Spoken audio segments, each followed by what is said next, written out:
It's 11:59 at Radio Free America. This is Uncle Sam with music and the truth until dawn. Right now, I've got a few words for some of our brothers and sisters in the occupied zone. The chair is against the wall. The chair is against the wall. John has a long mustache. John has a long mustache. It's 12 o'clock, Americans, another day closer to victory. And for all of you out there on or behind the lines, this is your song.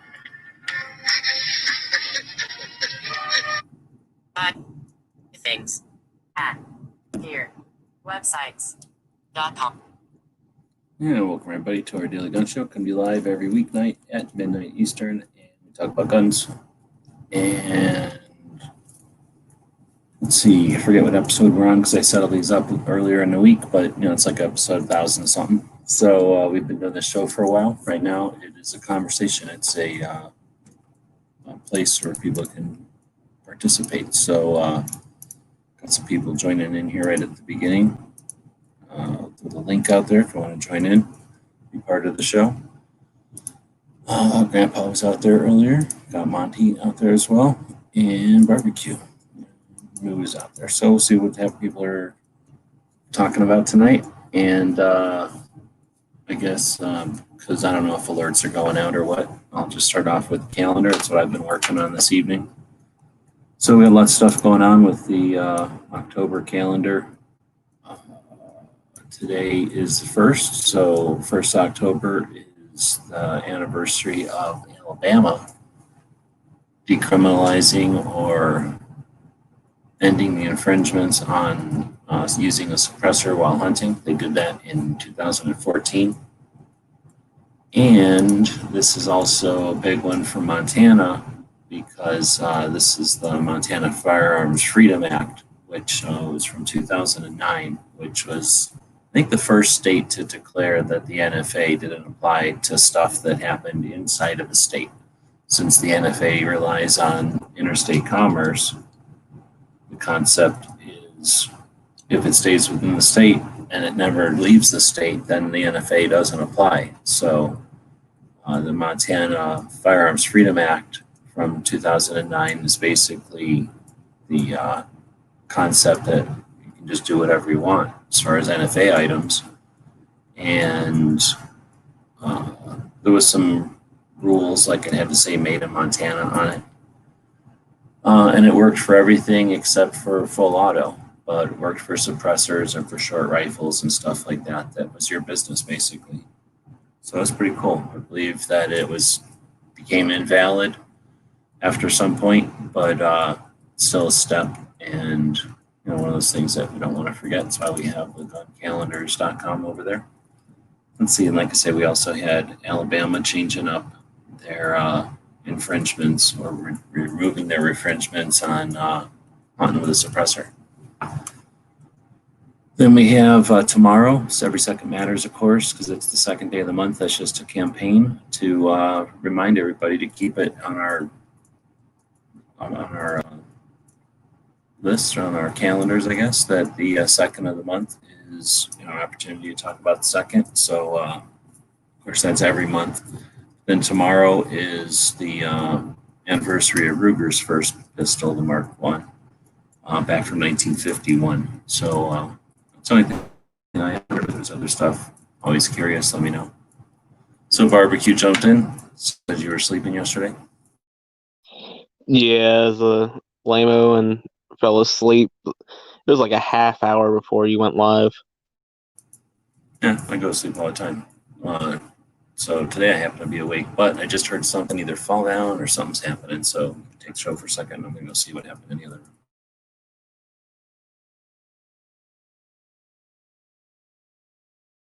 So everybody, speaking of Every Second Matters, if you go over to Guns and Barbecue's page, or YouTube channel, whatever they like to call them on here, I posted an Every Second Matters video.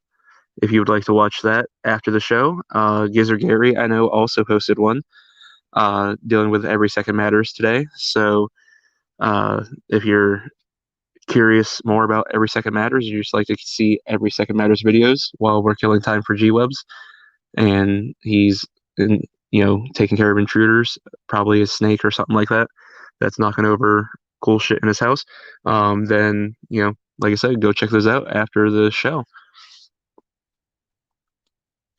I think I'm doing my good co-hosting duties while G-Webs is away. I'm going to struggle and try and read any comments that might be coming in. And I think the last one there is me. Oh, wait, no, there's Moo. So we got Moo out there. We got the link from G-Webs. That's about all I'm seeing. Moo's the only new one.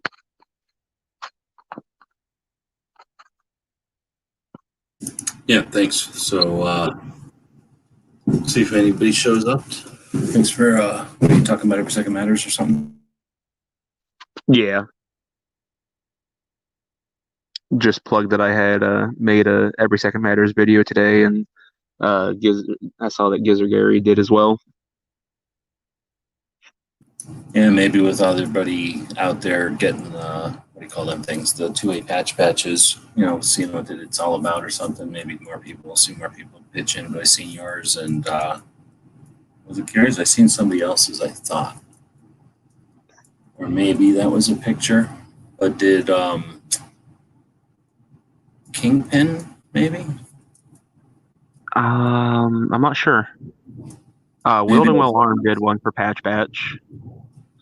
Well, he did a patch, but I'm talking about specific Every Second Matters one, because it would have only been today, really, because it's really tomorrow. I saw a couple of people had posted stuff today about it. Yeah, I don't know. It's been something and saw it.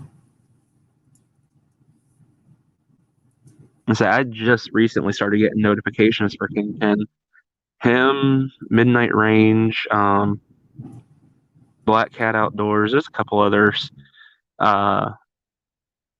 Whenever I would try and hit the bell to get notifications for them, it would tell me that their content was set to be viewed by kids or something like that. So it wouldn't let me hit the notification bell. I could subscribe, but I wouldn't get any notifications. And eventually I had to just go in and unsubscribe and resubscribe so I could actually get notifications for them. Oh, that makes sense. I could totally see that, because you got to think about it from the other side of things. The information in a computer's got to be in a database. I mean, it can be other ways, I suppose, but it's more likely in a database. So how are they going to keep track of stuff? There's some toggle in that database entry for us, our channels or whatever, if they're kid friendly. And since most of our channels were created before that was an issue, there may or may not have ever even been a column for that. So whenever it became an issue, time goes on, all these accounts are created. And then as time goes on, they create this thing like, now we have to decide if it's a child-friendly page or not. And then, whenever they did that, I'm sure they put out alerts to tell everybody, go, hey, we made a new thing. You got to go pay attention to it. And at some point, they can't make people do that. They can, I guess, make you go through some kind of funnel as you sign on or something, but whatever. So let's say that at some point, they have to determine, okay, if you haven't signed by now, we're just going to apply this to you. We're going to apply the default setting. And the default setting is never going to be the most dangerous or the most open, right? It's going to be the most restrictive, the most safe. So they're going to set it to kids. So if no one was paying attention and they were just not paying attention through all that, I don't read my emails from YouTube, especially stuff that's telling me about my, policies and stupid crap. Nobody reads that. So, I bet you a whole bunch of people just defaulted into kid mode without paying attention. And then unless it comes up, they never even realized, right? But that probably is happening. Like once you're in kid mode, or potentially we don't know if you're a kid or not, so we have to assume you're a kid mode, which is more likely what they're in, then yeah, it might not be able to subscribe, because that might, that's the kind of thing I'd hope if a platform was paying attention to what kids are doing. Like you'd hope that they'd make it difficult for a kid to subscribe to some weirdo or asshole or something, right? Yeah. But I have no idea really how the YouTube works with kids. I'm just guessing, from the side of it where I'm thinking of it like that, like over time and having a ton of users. Like I could totally, and I'm not saying just for you, but I'm saying like when you hear people say that they don't get alerts and stuff, that could totally be that, because I don't go in and you know, periodically to go in and comb through my YouTube to make sure that I've updated every possible new entry that I never answered before because I never had to. Every time once in a while they'll make you, and I know they made us do it for some of the kid stuff. You had to declare if you're kid friendly or not at some point, I think, but nobody went in and researched any of that. We just clicked whatever we needed to get out of that page so we could get back to whatever we were doing, right? Yep. Anyway, so it's interesting. I never thought about it that way, but who really cares? It's all gonna be gone in a couple of months or, in a year, when the next thing comes around, and that's the thing. There'll be 2 or 3 next things before we, pay attention, and then we'll forget about this one like we forgot about all the other issues like this. Anyway, so yeah, that's maybe one of the things that's going on with YouTube. Is Clover still live over there talking about other channels or whatever he was doing today? I don't know. I was on the phone before I jumped on here. He was live way early, so I doubt it. I haven't seen anybody else out there clerking, but there's 8 people out there. So if you want to be part of the show, you can jump in. We'll leave a link out there. We're not a bunch of cowards, so we put a link out there. If you're interested in talking about Real Gun Chat, then that's what we're here for. Otherwise, like I keep saying, I ain't really interested. I'm actually not tired. I'm actually good to go. I'm in this because it's like still, I think it was 100 something today. I didn't really pay attention. I know that this morning they were talking about it heading to 101. But that made September, because we're done with September now, that made September officially the hottest September Arizona's ever had.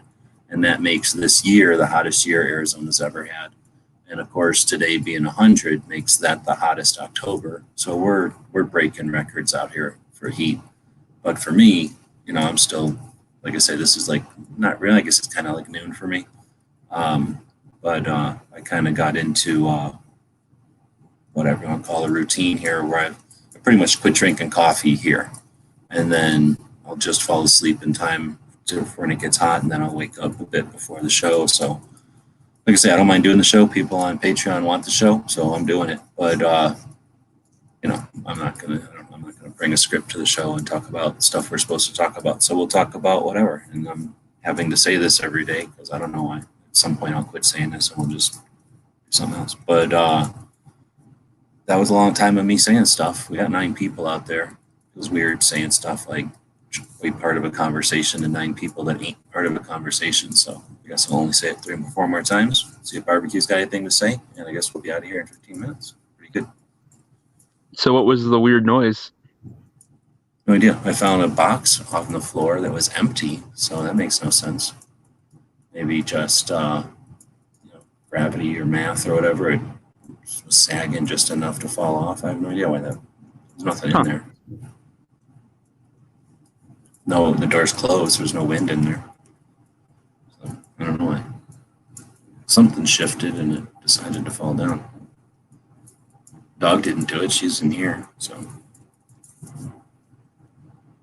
All right. So let's see. You should check out the Patriot 1776 project if you like true American heroes. I remember you said something about doing a thing about heroes. I tried watching that video you sent me a while back. And it was way too long, dude. I can't deal with that guy. I don't remember that guy's name. Patriot, though, sent me an email with a link to this guy. I know I've heard the guy say stuff before. I can handle him for like a 3-minute video, but there's something about his voice that just drives me nuts. His cadence or the way he talks. He talks kind of like maybe like a professor or like a teacher, and in just such a cadence that I can't deal with it for I think it was like an hour-long live chat, and he talks like that all the time. So I tried, man, but I couldn't dig into it. But it was basically about the non-headline, I guess, like the what's the word? The people that wouldn't be household names who are military heroes, things that they did. Have you seen scorpion mice? They're supposed to be in Arizona. What's a scorpion mouse? No, I don't think so. Well, I guess I haven't. You ever heard of a scorpion mouse? No. All right. is the bark scorpion and the grasshopper mouse have been co-evolving so that it affected their psychology. The bark scorpion and the grasshopper, where it says, all right, according to this, the bark scorpion and the grasshopper mouse have been co-evolving with each other so closely that it has affected their psychology. I think that's what that means. Or is that physiology? That's probably physiology.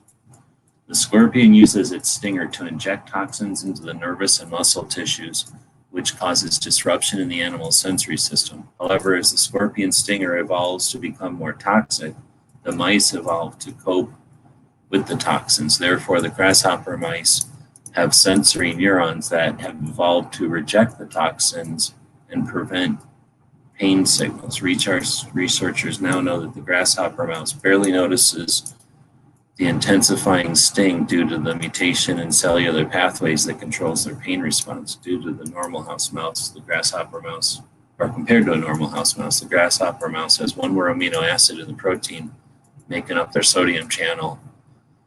This change prevents the mouse from processing sodium currents when injected with scorpion's venom. That blocks potential and prevents blah, blah, blah. After, or by having a better understanding, scientists can conduct more research and develop a pain relieving drug. Huh. No, I never heard of that before. Seems creepy as shit, though.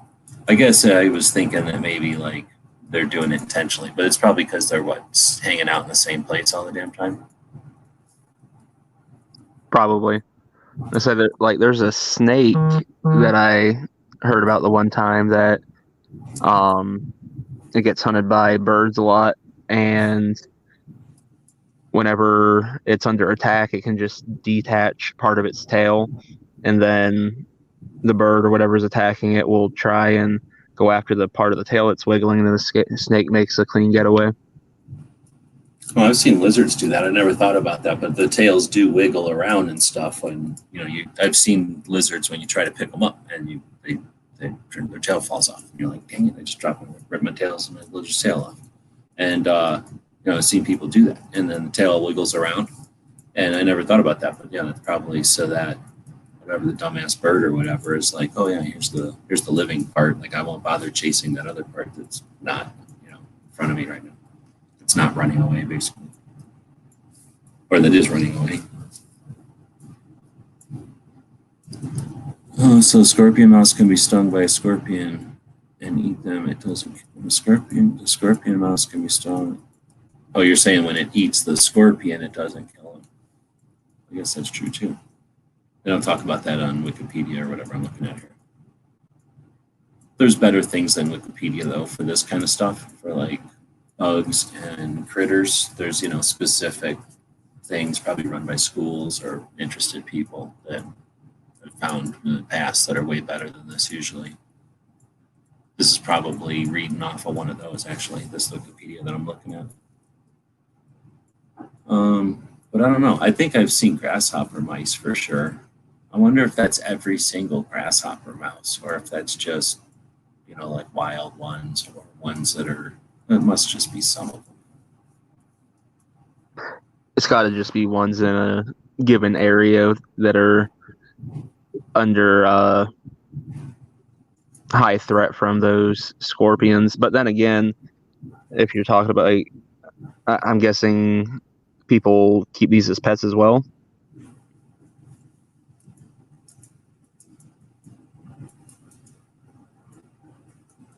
Wait, what? Do people keep these grasshopper mice as pets as well? Oh, that I have no idea. I'm just reading off of Wikipedia. But this is interesting. It says it's a carnivorous rodent dining on insects, worms, spiders, blah, blah, blah, blah. Even other mice. Big deal. I've seen rats and mice eat each other before, so I'm not surprised about that. It stalks its prey in the manner of a cat, sneaking up quietly. It defends its territory by howling like a small wolf. You know what? That makes me want to go get like a game cam right, with a wireless whatever deal, so you can just watch it from your phone, and then set one of them up on the floor of the desert out there and try to find a desert grasshopper mouse howling like a little tiny wolf. It'd be cool as shit. I wonder how loud a little tiny mouse howl is. That's Look what at I this was guy. wondering. Look at, coincidentally, this guy. I wonder if this guy's a mouse or if he's a wolf. We just assume he's a wolf. That could be a little mouse picture on the screen right there. So I don't know. I know I've heard of grasshopper mice before. I think that unless I'm crazy, no, I'm thinking of kangaroo mice, because I was going to say they're just the ones with the kind of long tail and little puff at the end. So let's see if I scroll down. It doesn't even give me a map. I don't even know where these things are. Let's see where they are. Does it even say? No. Distant related to a house mouse. They are endemic to the United States and Mexico. Does that mean everywhere? Probably everywhere. Yeah, endemic would mean everywhere. Nocturnal and avoid exposure to bright light. No, they just look like a regular mouse, but they literally have the worst shitty like black and white picture on Wikipedia. I'm not even gonna screen share it because it's you can't even tell. The mouse camouflage works perfectly with like sand and wood that they've got it pictured behind, so it's a pointless picture. And they have no other picture.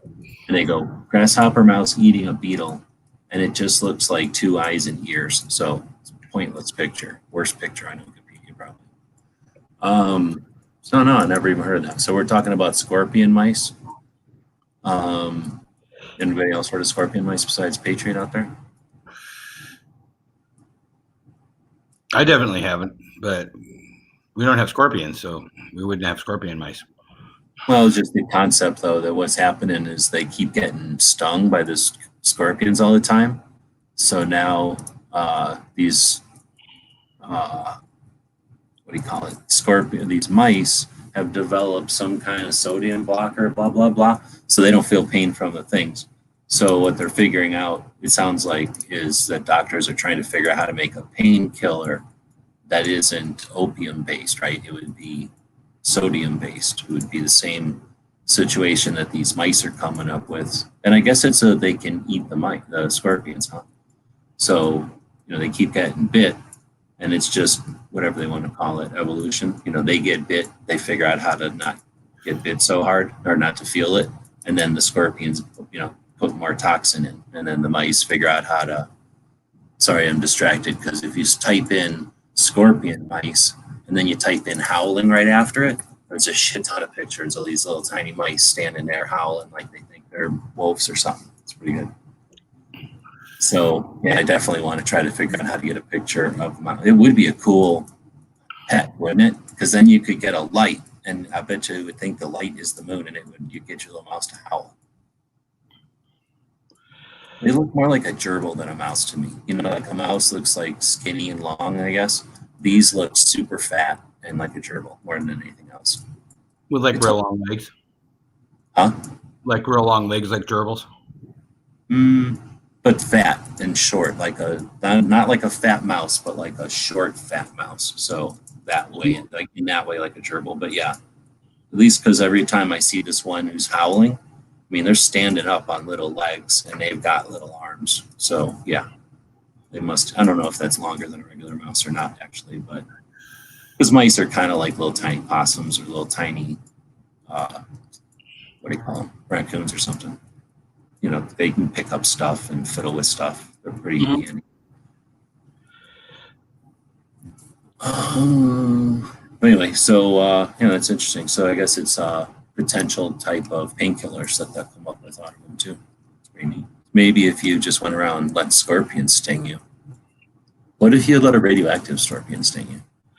What if you let a scorpion swim in bleach and then sting you? Then you could not only be super powered and wouldn't feel pain, but you'd never get sick because the bleach would make you impenetrable and kill all the diseases. Okay, you go first. See how it goes. Not necessarily. I come up with the ideas.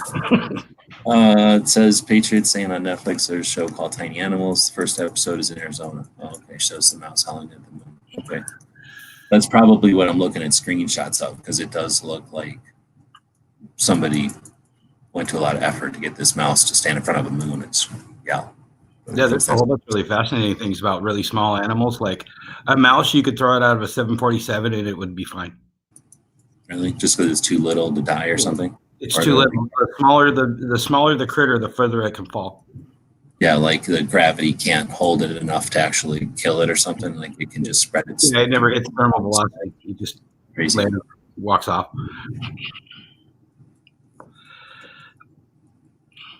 And then the strength. If you ever get winged out of an airplane like that, here's a tip: take off your shirt or your jacket. If you have a windbreaker on, take that off, and then just you hold the arms and like the two parts where the zipper comes together, and that becomes a makeshift parachute. And if you pull on the right side a little harder, you'll pull to the left a little bit. And if it's just like flying. So if that ever happens, just think quick. We watched all the game shows back in the 80s. Yeah, absolutely. And then, just try to land maybe on some pillows or a mattress, foam. Well, there's going to be a lake right there. I mean, probably more than likely if you're or like a big hay bale or something. I mean, automatically. Oh, hay bale. That's a perfect idea if you're in the farmlands. Yeah, even if you're not in the farmlands, there just happen to be one there. What if they made it for this is for safety? What if they made it where, you know, how the airplanes drive back and forth across the planet? Well, you know, on the ground, you can see their shadows, so you know they're flying over some area on the ground. What if they just put a bunch of hay bales and mattresses underneath where the airplanes are flying? And then that way, if something does happen, not really a big deal. I like it. I don't know why everybody didn't think of that before.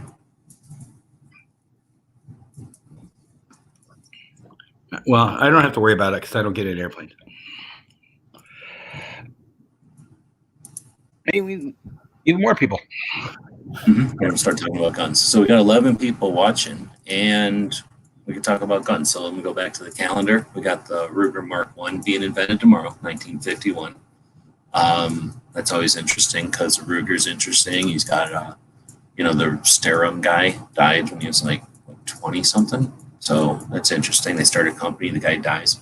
Then you got Montana getting the whole Montana Firearms Freedom Act back in 2009. And then we got Alabama ending in restrictions on hunting with suppressor. Now we got 4 people. I don't know if anybody's supposed to talk about any of those topics before, or if you got other gun topics, but I kind of bullshit about nothing when there's nobody here, but we got 10 people out there. We got 4 people in here. Any gun topic? Did you want to talk at all about the news that Ruger got to buy Marlin, and are they going to make lever guns again? I don't know. So, yeah, I'm not an expert on that. I barely am paying attention, but I have heard something. So, what, Remington was, or I guess is all of Freedom Group falling apart? Yeah, it went to bankruptcy court, and the Ruger got, you know how when you buy something like that, you have to get permission from the bankruptcy court in order to buy it, and they got the permission. So they spent $30 million, and they get all of the gun stuff from Remington. None of the ammo. Somebody else got that. Oh, wait, you're saying Ruger got all of the gun stuff from Remington, so all of their companies that they owned? Yeah, that's my understanding. Because they didn't own a few. I mean, I've been, doing that, digging into the... Excuse me, they only got Marlin. They bought Marlin. Yeah, somebody else got Bushmaster, I forget.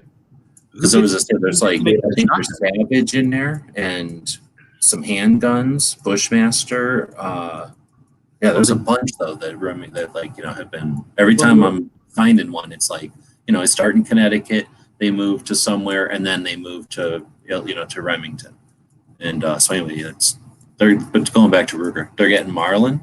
Yeah, they get Marlin. What else does Marlin got besides lever actions? They have other stuff, don't they? Marlin 60. So now Ruger's going to have the 2 top selling 22s ever made. That's what I was gonna say. So. And that's the thing. I've never been a Marlin person. So for whatever reason, I just never had them as a kid. So I was more Ruger, I guess, for the rifles. And then I just never liked side loading lever actions or something about it. I like the Winchesters. I never put optics on them, I guess. So I just never paid attention. But it looks like they got lever actions, rim fires, and then their custom shop. I don't know what these are. I'm interested who gets the shotguns. Like 1187s and all that. Who gets that? Oh, you're talking about from Remington. Yeah. I don't know who'd want them anymore. I guess there's got to be some money in there, but I don't know if they're the most appealing anymore. There's so many weird shotguns out there, and nobody wants a plain chain shotgun anymore. It seems like maybe cops or security or something. Yeah, the 1187 bought a couple of years ago. I went goose hunting with it once, and I sold it the next week. It just shotgun. Yeah, it was an auto loader. Yeah, it was a 3.5 inch camo for goose hunting, and there's like a 1100 and 1187, I guess. Yeah, 1187. It was there's like a behind the bolt. There's kind of like, if you ever tore one apart, there's kind of like a fork. It looks like a tuning fork, and that tuning fork would come dislodged from the bolt and jam in the back of the action, and I'd have to disassemble the gun in the field to put it back together, and then it would do it again. So I sold it. We had 1100s, I think, when I was a little kid. But what's the difference between 1100 and 1187? And is there any difference? I don't know the details of it all. I mean, they're both autos, but I would be going out of bounds if I was making any. Yeah, I can't tell either. I'm just looking at pictures. I can't tell anything from the outside. It's probably just something on the inside, I guess. But I never really had autos. At least I've always just stuck with pumps for everything. But the thing is, everybody said that Remington's been around for a while, but everybody said that Remington quality or whatever. Everybody's got opinions on that now. So I mean, I don't even know the whole history, except that it's been at whatever time it started getting bounced around. It was like the foster kid, right? Like it kept getting handed off and handed off and handed off, or maybe the orphan cousin or something that gets handed off between family members or something, because it was, I don't know why really, but I don't think, does anybody know, has anybody seen anything, so like stories or interviews of people, did anyone ever stick around with Remington, or did the tools and machinery just simply get purchased and moved? I think it's that, as far as I know, but I've always been a Mossberg guy, so. Yeah, exactly. I mean, I like Remington, but I don't pay attention to what's happening, and now I know that that's a thing. At least I never even thought about it back in the day. But there are places where, well, like Wyndham, right? So when Bushmaster got bought by Remington, I guess, or when Bushmaster was failing and about to die completely, Remington bought it so that it didn't completely disappear. Then they had no reason to stay in Maine. So, they already had factories and stuff. So they just basically bought the name and left the rest be, sold it. And then that's when the employees basically bought, I guess it was the owner. I mean, basically the people who just sold Remington bought all the factory stuff right back from them. And then they took the Bushmaster name and left with it because it was just killed. I mean, Bushmaster was killed by the DC sniper and then by Connecticut. So, it was just getting slaughtered. Nothing you could do for Bushmaster. Plus gun people didn't like, there was a total division with gun people about Bushmaster. It was getting killed by the antis. So, then Wyndham happened. But there's all kinds of stories like that where what do you want to call it, like the heart of the company kind of gets their skin removed and the name moves on, and then the heart of it stays behind and creates a new company and keeps moving. Snap, I just thought of one that I was looking at earlier today. So you've all seen the gun that is in the glove from World War II. There's only 56 of them, so it's not like there's a lot of them out there, but what I'm talking about. Oh, yeah. Yep. A plunger. And the idea was supposed to be, I think, for Seabees or something like that, where if you were doing something and some bad guy came running up at you, you could punch him in the face and shoot him right at the same time. So the guy who invented that gun, it's a good gun technically, is the same guy that invented a pen gun and a signal flare and a couple other kind of guns, like to shoot ropes between boats or something. So he was a gun inventor, but he started out working for Kolb, Kolb, which made little tiny revolvers back in the olden days, little 22 short revolvers, 5-shot bicycle guns. And he worked for a company, bought it, renamed it eventually. You know, he started working at a company, got to the point where he just bought the company that he worked at. A couple of years later, renamed it, and then I guess that's sort of like the concept where, and then when he I think passed on, the company remained, and then I forget where it ended up, but you know, that sort of a same story, I guess, where the gunsmiths, I guess you'd call them, the people that are the manufacturers, you know, kind of stay there, but the name changes around them a few times. Like literally, I guess the one company that was his name went out of business, foreclosed or went bankrupt or whatever, and the lawyer that was managing the bankruptcy just started the next company, hired everybody, bought all the stuff, and just made the guy who just went bankrupt the manager. But, you know, he saw that it was a viable company. They were just in massive debt, so they just restructured everything so that the guy wasn't in debt because he went bankrupt, and they just kept right on going, making the same guns even, I think. So I can't imagine how many times that must have happened. I just happened to know about that one, so I was looking it up today because that guy, you know, was on the calendar this month.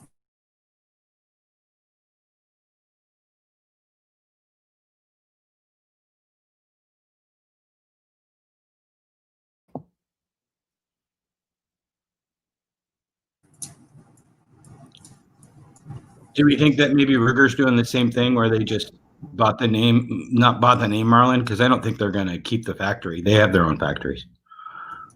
Well, I think they buy the name and the machinery, right? So they might take the tooling from the factory, take it to Ruger, either Connecticut, I guess, probably in Connecticut, and then just start. But the thing is, when they do that, like Savage, I guess, has been thrown around. Like Savage name is just a name now, and I think it's like you say, like what was it, the Model 90 or 80 or something, the Model 60. Like Model 60. Yeah, 60. whoever puts that together and sells it as a Marlin, because what they're really buying is the name Marlin and Model 60, and then all the what do you call it, the designs, right? So anybody who puts that out is probably going to sell it, because how many people, you know, like let's say you go to Kmart to buy your grandkid a rifle, are you going to look at it and be like, oh, this one's made by, you know, so and so, not by such and such, like I thought? You're going to find the model you want. It's in the packaging. It's got the logo on it, right? You're going to buy it and go home and never even know, unless it turns into one of those things like, oh, if you bought the Ruger one, you know, that's the worst one ever. That's like 10 times better or whatever it turns out to be. Well, for $30 million, it's probably a real good move for them. Because, I mean, overall, $30 million is a lot for us, but it's not for them. 3 or 30? 30. And that makes sense. I mean, when you look at, I was looking at for the mini revolvers, I was doing something and I came across like a numbers of how many revolvers get made. We talked about it on the show that night. I don't remember anymore what the actual numbers are, but they were like 500,000 or more, and, you know, multiple companies making 500,000 revolvers. So that's just revolvers every year. I don't know. I don't think that was just little revolvers. I think that was all revolvers. But who buys revolvers anyway? And that's each company making 500,000 and selling them, right? So something that people actually buy, I can't even imagine how many they sell. So yeah, 30 million, they probably make that back pretty. Just on the 22s, let alone the lever actions. But yeah, exactly. Like nobody else. I mean, if you buy a lever action with an optic on it, is there anything else? I think you're buying a Marlin. And I know people that will only buy Marlins for sure, right? Right. I just thought it was a good choice for him to have the two best-selling 22s, just 22s that are on the market today, with their own 1022. Ruger's made lever actions before, I think, or at least some sort of leverish looking thing. They made like they were 1022s, but I don't know if they were called 1022s. But they were like a lever action thing that was either in, I think they made them a 22 Magnum and some other caliber, maybe 44. But I think they made a 44 in lever. Yeah, they made a 44 Magnum. They also made them in 22 long rifle, though. I wish I could remember the model number for the 22, but it actually used the 1022 rotary mags. Yeah, that was the best part. It really just operated the 1022 in front of it, which was pretty darn cool. But nothing like a Marlin for sure. But I'm just saying, whatever it is, I mean, they already make shotguns and everything else, so it's not like they have to worry about rifle-sized boxes. I'm trying to think if there was like a company that didn't make anything long, they'd have to tool up or have new shipping or something. But everything Marlin does, Ruger already does, so they should be able to incorporate it, I would think. I would think maybe if you're a big Marlin fan, it's not going to be the same way as it was because maybe they source stuff from differently, but Remington had been messing with it. So I can't imagine too many Marlin fans are going to be, what's their option? Have no Marlins, I guess, or have some other company buy it who wouldn't even be able to do something to the level where Ruger can. On the other hand, Ruger might just shit can it, right? But they're not going to pay $30 million to shit can it, though. Yeah, they'll keep making the same models. They'll probably just dig it, everybody will be like, great. Now we got our guns being made by competent, knowledgeable gunsmiths again. Yeah, I would think Marlin fans should be excited. Like somebody's actually going to watch out for quality control. The Freedom Group didn't. Well, I got the impression that they and I don't know, and I'd like to figure out who to even ask. But like I say, all I've been trying to do is do that 50 States a 2A book. And I was trying to figure out what the manufacturers were to put in there, right? So I went to different sources and would ask for a list of firearms manufacturers in the United States. And if there was a new one, I would figure out when they started, where they were, and then I'd put them in that book. So, some places exist and they just stay there, but most places, at least many, maybe not most, but many, will start somewhere and move, and then sometimes move more than once. So as I started trying to track all that, that's where I started noticing how many get routed into Remington or routed into other bigger things or whatever. So anyway, it's like I say, I really don't know the whole breakdown, but basically Freedom is call that like a bunch of money, a bunch of investors that were going around and purchasing different companies, and they purchased outdoor related companies and then firearms related companies. It's kind of like their focus. So when they buy a company, let's say Bushmaster, and like in the case of Bushmaster, I think they just took the name because I think they left all the machinery for Wyndham, right? But let's say that in a normal situation, they would take the name and the machinery or the tooling or whatever, so that they can set up shop somewhere else. I got the impression that they were going down to let's say Georgia. I think it was Georgia. Maybe it was some other state down there, but some state where there had been a car factory or something like that, like a giant building that already existed. And I forgot if it was like furniture or, but anyway, existing building, the facility that was huge and abandoned. So like some industry that had come and, been really successful, but then gone, that Freedom was taking companies and putting them into these places. So if they came along and bought a giant building, with all the potential, but none of the actual employees or whatever. And they said, I'm sure they told their employees like, hey, we're going to be moving to this state. If you want to follow us, feel free. But then, how many people really are or can, right? But if they just take the name and they set up a bunch of machines in this new building, what's the odds that people that show up are going to be gunsmiths, right? They're probably going to know how to build cars or couches or whatever it was in that factory before, like really good because that's what they did. Well, maybe not really good because they're out of business, but that's what they did before. So, if you put them in front of a drill press and say drill barrel holes, they're like, all right, same as drilling sleeper couches, I guess, just drilling a hole. So maybe that's why the equation didn't work, because they just sort of said, oh, well, we can buy these patents and these names and this material, these tools, and then we'll just set them up in a new place that's cheaper and hire cheaper people. And you get a product that looks the same, but it ain't. In other words, I don't think they were like intentionally like, hey, I know how we can screw people. I think they just came up with an idea and it didn't materialize the way they could have. I'm trying to. The one you got on screen is good. You've talked about it before. The incestuous mess that was some of the Ring of Fire manufacturers. Like I have a Davis 380. It's maybe the worst handgun ever made, but that's why I bought it because it was cool. Yeah, see, I don't know. I don't agree with that. I don't think it's incestuous.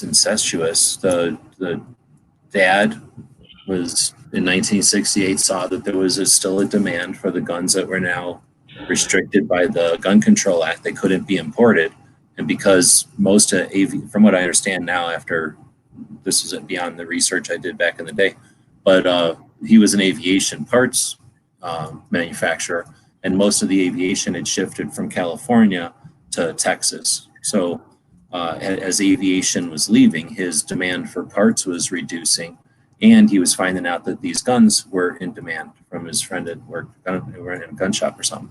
So he starts making a gun made out of Zamac based off of the Browning little 25 ACP, which is fine. So I'm only explaining that to say, like, this guy just kind of decided, hey, there's a good way to make some money in my shop that already exists, and there's a demand for these products.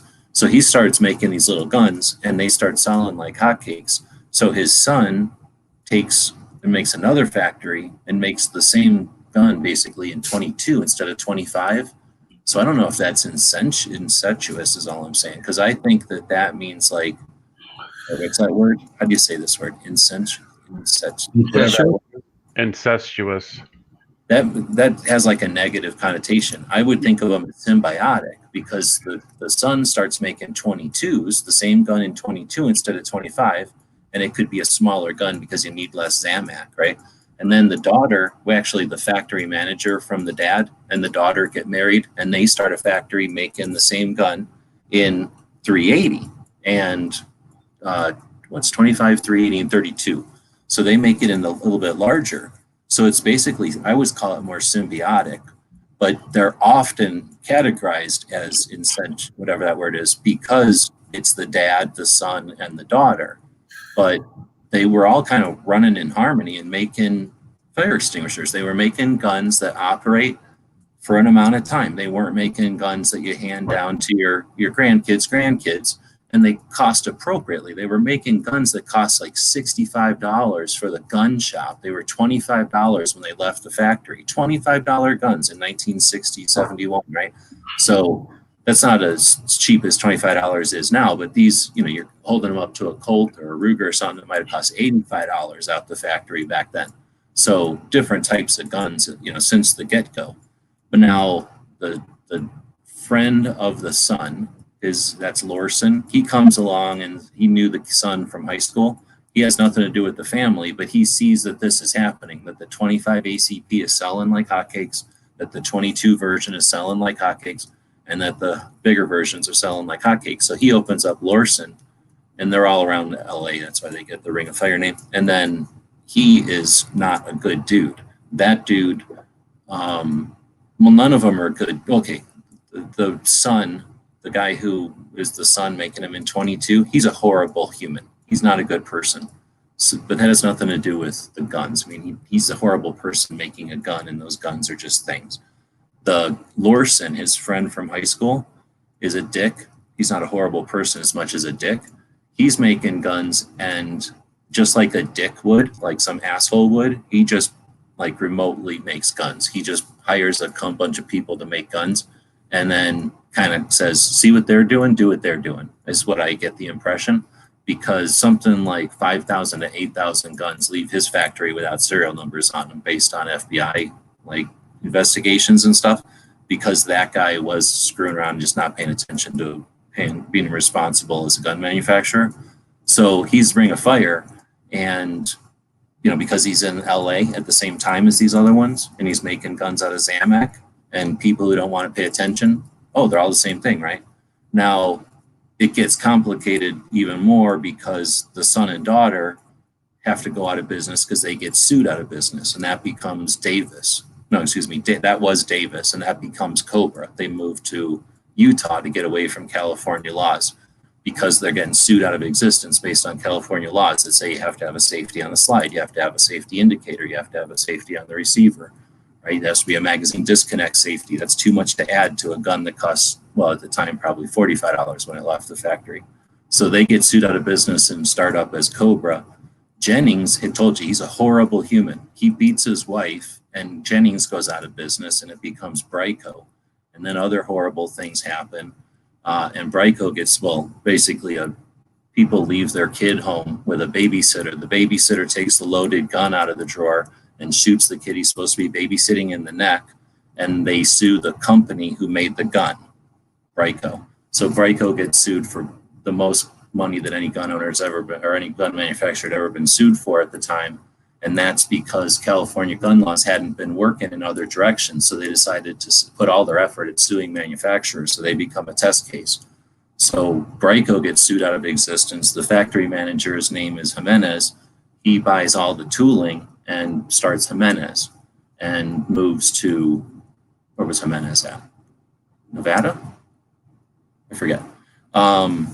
So, and then Raven burns down, and then they just come back in California as Phoenix to say F you to California, and they comply with all California laws. Raven, Jennings, the grandpa, the dad of it all, he has a grandson who goes to become a lawyer. So he's like a gun lawyer in California. They do Phoenix, I believe, just to tell California, you haven't stepped on our throats. Like, you haven't made us giving up. We'll comply with all of your BS, and we'll make this horrible gun called the Phoenix Arms.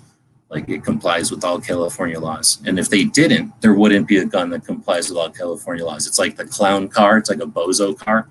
And yeah, you can go, ha ha ha, the gun manufacturer is stupid. The gun is stupid. It is California gun laws. If it didn't exist, if its crazy manual of arms and stuff didn't exist, there wouldn't be a way to actually see the clown car that California gun laws create. And I guess I just like to say that because I'm never going to just dismiss them. That's what we're going to lose by us saying that they're dismiss them as just bad things. Everything that's been said bad about them has been done by media, and it's just been regurgitated. There's very few people that have actually done any research and looked into it. And unfortunately, there's horrible human beings there, yes, but that has nothing to do with the guns. But anyway, so the insensuous, whatever that word is, that's where I started that whole thing, because I think I think they were more symbiotic until what's his name, Larson, got into it. And then I didn't even get into the whole, they were minding their business, just all working together, or building guns, maybe in competition with Lorson a little bit. But like I say, at the same time, California had already lost the idea of banning handguns, so they needed to do something. So they decided that inexpensive, cheap guns were no good, and they started to go after them in all different kinds of ways. And one of them was to sue them. So what happens is you get sued, and then you stay in business. You sell your stuff, like we were talking about. You sell your business, you sell your name, you sell your tooling, and somebody else starts making the business again. And then they get the reputation of being cockroaches that can't be stomped out, because that's how anti-gunners think of them. Is, oh yeah, we tried to get rid of them in an unscrupulous way, but they insist on continuing to build their product, like those horrible individuals. And if we agree with that, we've lost, right? Like, that's the worst thing we could possibly do, is agree with the antis who created the whole narrative.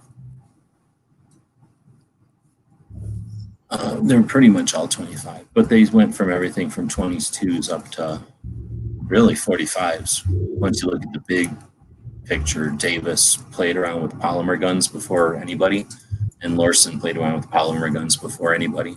So they were already making I can remember going to a gun show back in the day when I was still working at a restaurant, and before I even worked in computers at all. And my friend bought a 9mm, wasn't a 40. I think it was a 9mm plastic gun, and it was like cheap, but I think it lasted 3 or 4 times shooting. The plastics that they were using were super brittle. They weren't, what's it called, like fiberglass reinforced or whatever that's called, like, had stuff in it. They didn't have any stuff in it. It was just all resin. They were too brittle, so it broke pretty quick. Yeah, sorry, Jay, I kind of misspoke there. I mean, I have my Davis 3.8. I still have it. First gun I ever bought was a Jennings. I still have it. It works. There were affordable freedom. Yeah, and I'm not trying to say they're good. I'm just saying I won't throw them under a bus or whatever. Brands passing the families turning into conglomerates. Yeah. Well, and if that's true, then the Ruger's true of that too. Because didn't Bill Ruger have all his have his sons work for him too? I don't know about that side. I only know about Ruger that I think he came up with the gun idea based off of the Japanese pistol. And then he made that drill or something first, and then it was failing. And then Sturm comes along, and I think that was the money guy, right? That's how I'm remembering it. And then he only lasts for like a few years and dies really young. And then that's when they flip from red to black or black. I think red to black, right? They turn the Eagle black, and then it turns into, I mean, the only American company that makes handguns, semi-autos, Rugers, semi-autos, revolvers, shotguns, semi-autos, bolt actions, the most popular 22, potentially. You know, like they just turned into a crazy company, huh? But I don't know anything else about it from that. I know that there was like a minute in 1980s where they tried to make like a little Mac 10 looking thing. But other than that, like, I like Ruger. I've really liked Ruger in the past, but I don't know. His whole 10 round thing, I guess I remember that part too. You know, he was one of the people that was super adamant about compromising with the 10 round mags. He literally, Bill Ruger killed himself, well, publicity wise, by writing a freaking letter to the government, the ATF, or I forgot who he wrote it to, either a senator or somebody. But he publicly wrote this letter saying, hey, I think that the best thing we could do for guns is to limit the magazine capacity to 10 rounds. And he was like a big advocate for that dumbass shit. So aside from that, I don't know squat about what's happened inside of Ruger. Okay, I'll add one more thing since I got the mic. I tried to stop into the Ruger factory to get a tour, and that was a no-go. Like, you can't just walk into a Ruger factory and get a tour. But that's as much as I know about Ruger. I've seen people get tours of the factory here in Arizona. You didn't tell them you're a big deal? It was a super big deal at the time too. Oh yeah, I tried real hard. I had already been to multiple tours and stuff, but I literally just was driving by. I was getting some targets actually near there, and I was just like, oh, we're here, let's stop in. But yeah, they weren't having it.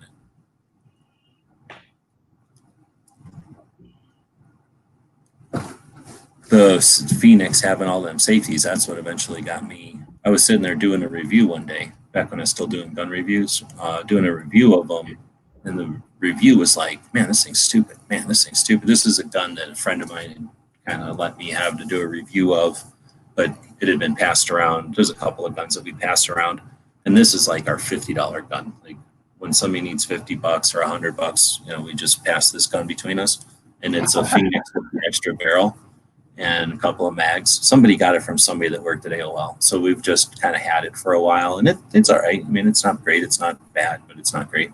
But it's just got so many stupid safeties. It's got safeties on the slide, and it's got a magazine disconnect, and it's got a safety on the slide. So it's actually like a combination lock. It's sort of like a little stupid puzzle that you have to figure out every time you use it. And I was doing the video, and I'm thinking, this is horrible. Like, why did anybody make this stupid thing? And then that was going to be my video. And I'm like, back then I cared. So I was like, I don't want to post a video where I'm bitching about a gun. Like, that's not me. I don't want to do that.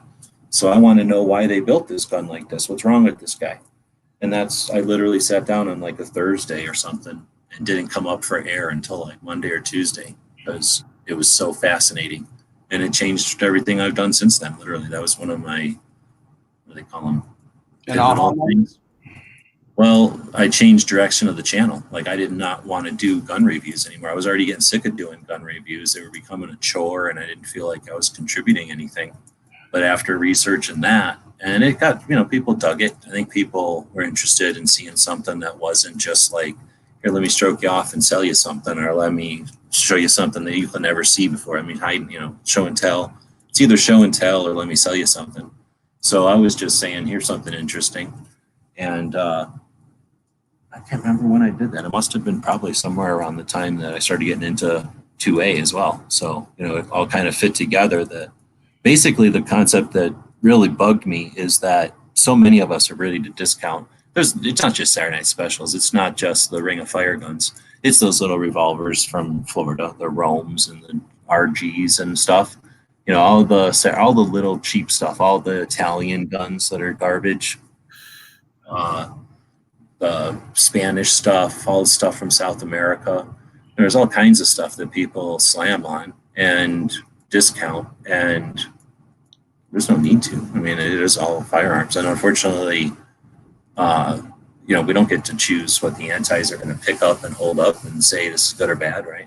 So anyway, it just got me really interested in the part of it where, since it's something that's almost unknown, nobody ever thinks about it. There wasn't very much info, so it was kind of fun to discover. But when I started digging in and finding it, there was like one lady who did a bunch of research a long time ago, who actually went and interviewed these people like a long time ago, and then PBS or something. I think that's the order. Well, no, she didn't. She did this interview. She did an article and talked to people. Then this fucking Dr. Winnemute or whatever his name is comes along, and he's the guy that calls them Ring of Fire. He comes along and saw that the banning handguns in California straight out didn't work. You know, Gun Owners of America, Gun Owners of California got created by that initiative, you know, blocking the concept. So his idea was, okay, if we can't just plain old ban them through sneakery in the government, let's just sue them out of existence so that they have no incentive, so they can't financially exist. So he started creating reports and suggesting that firearms are super dangerous and the cheapest firearms are the most dangerous, and started to back that up and create hype. And he made a report, like a health report, you know, and again, desperately attempting anything to come up with to discredit firearms and firearms owners. So he came up with like a medical thing. That's where he came up with the Ring of Fire bullshit, and suggested that you know, these people are preying on the poor and creating violence, and everybody was really just trying to go to church picnics. But you know, gun manufacturers were cramming guns down their throat to the point where they're, you know, forced to shoot each other. And you know, even though tons of these guns are being exported and stuff. So anyway, this doctor guy comes up with a report. She comes up with a report. The doctor guy comes up with a report, and then PBS just summarizes mostly her report, and his report is mostly summarizing her report. But PBS talks about okay, so she creates an issue for like I don't remember, something like New York Times or Mother Jones News or something, like some kind of publication that has validity, and then the doctor guy cites her article. Then PBS comes along and cites her article and the doctor who only cited her article. So it makes it sound like this doctor comes along and adds credibility to something and her article, but it's actually just her article because the doctor didn't do nothing except point to her article. That drove me nuts too. So, and then that's it, period. There's nothing else. Everything else that you find on the internet is citing one of those three things, at least whenever I did my research. And that was super interesting to me because literally everything that was talked about on the internet was relating back to what this one lady put some legwork in and did. And then I found out there was a forum that people were digging into this stuff, and they were interested in their guns and what serial number they had and how to fix them and where to acquire a new spring and stuff, like, you know, what it's like when you own something that you're interested in, but nobody was really digging into that. So as I started digging into all that, that group helped me out a lot. Like, they really helped me out with the details and stuff. And that was just super fun, using the internet for what it could be, you know, the best potential of the internet, getting a bunch of people collaborating on a project. And what we came up with was, well, basically the result was way more than I could have ever done on my own, just because I needed their input to know things, you know, to know to go find out other things and then to get the answers to other things, you know. So it was really actually pretty fun. And then, like I say, once I did that, there's no way I'm going back to just like, here's a new gun, here's a gun that Ruger sent me, and here's why it's so good, and here's some ammo that somebody sent me and it doesn't not work, so you should buy it. Let's see, what's J-Money, what's your avatar? Crazy Horse Malt Liquor? I don't know what that is. That sounds like bad choices right there. What did I see? Somebody, you know how Instagram is now? you go and you look at stuff, and then instead, before you even know it, they're like, nope, you're done. You've already seen everything that anybody you care about. So now we're just going to show you other shit. They give you that little blue circle, and then they start showing you other shit. So if I'm not paying attention, before I know it, I miss the little part where they say, that's it. Nobody is posting anything new. You know what I'm talking about? Right. So sometimes I'll get stuck in shit, and I'm like, what the hell? Who am I following? So that was in one of those. Like, I was way into there. And I was, because it might be a lot of military stuff. And I'm like, I follow people that, post thin blue line stuff or post military stuff. So, I see that stuff. But, I was like, wow, there's a hell of a lot of thin blue line stuff in here. And then it was pumpkin spice hot sauce or some shit. But then he takes the hot sauce and puts it on pumpkin pie. So would you ever in a billion years put hot sauce on pumpkin pie and then eat it? Probably not. Like that or something. That sounds more American. Not unless I had some Crazy Horse malt liquor. If I drank enough Crazy Horse malt liquor, I'd probably keep it with anything.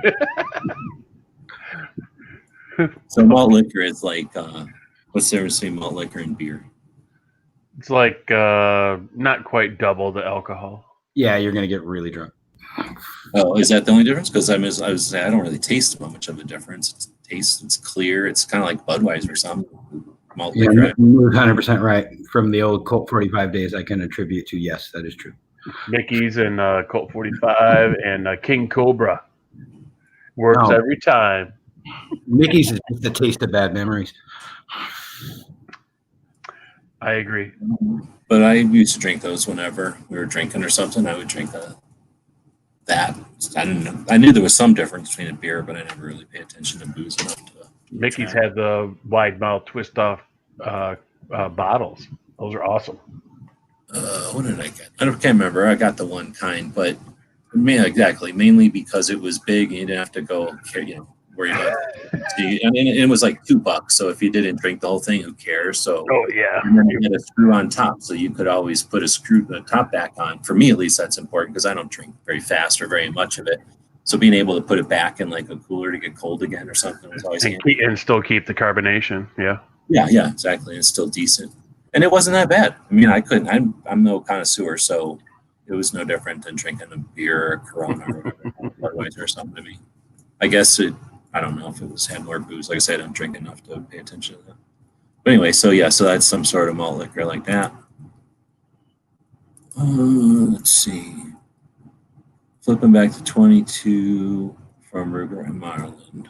The Glenfield Marland 60 with Presswood, Squirrel, and Oak clusters on the stock are my favorites. So I don't know that one. What's a Glenfield Marland? Is that a different type than a Marland? There were Marlins that were made. It was a gun made by Marlin, but it was sold in like Western Auto and JC Penney. And like it was sold to a third party, but it was just a Marlin 60. Yeah, it was the same thing. Yeah, like a Jeep or something with the like Eddie Bauer edition. Right. Yeah, because I have two of them, and I've taken regular Marlin 60s and Glenfields and put together a whole gun.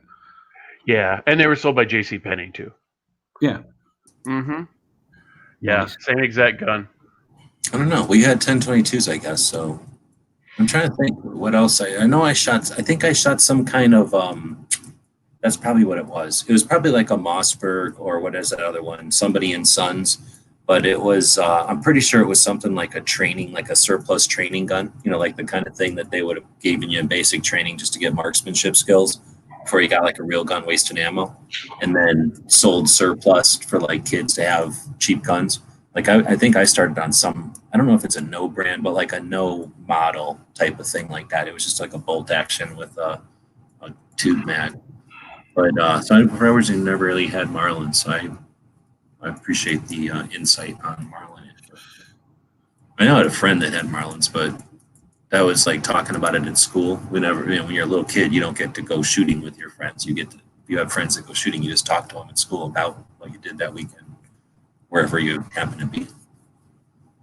We didn't get to go shooting together until we could drive. That was my friend that had the Contender. That was his first gun. Well, first one that he bought. Well, let me do that then. So we got 4 people in here. I don't think I've ever asked y'all. Back in the olden days, when we'd have chats like this, more people would join in. There'd be like, max rooms, usually 10 people. But then whenever a group of new people, I don't know, maybe some of you will remember the new question panel thing that they were doing on gun channels for a long time. But even before that, there was I remember that.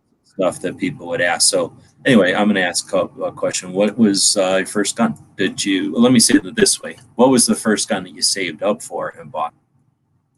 Oh, that's I'm not going to make you go around the corner. Anybody out there can also play along or join, because here's the link. I'll go first. I bought a Remington 870 pump, 12 gauge. My first year right out of college. That was the first gun I bought, and I still have it. That was 1991. Same with me, except mine was day I was 18. Went to the store, waited until they could open. It was there before they opened. But yeah. So why'd you go with 870? I looked at a couple different shotguns. I was getting into waterfowling, and I bought the combo because I was also in the southern half of Michigan where you could only hunt deer with slug guns.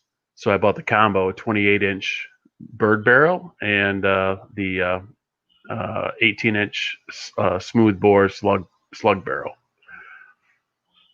Yeah, that's like everything you need pretty much. I mean, maybe not. Well, even home defense, honestly, like it's still decent for home defense. But yeah, it's all rigged up for home defense now.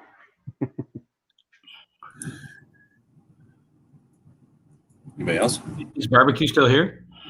He falls asleep. Like Sleepy Joe barbecue.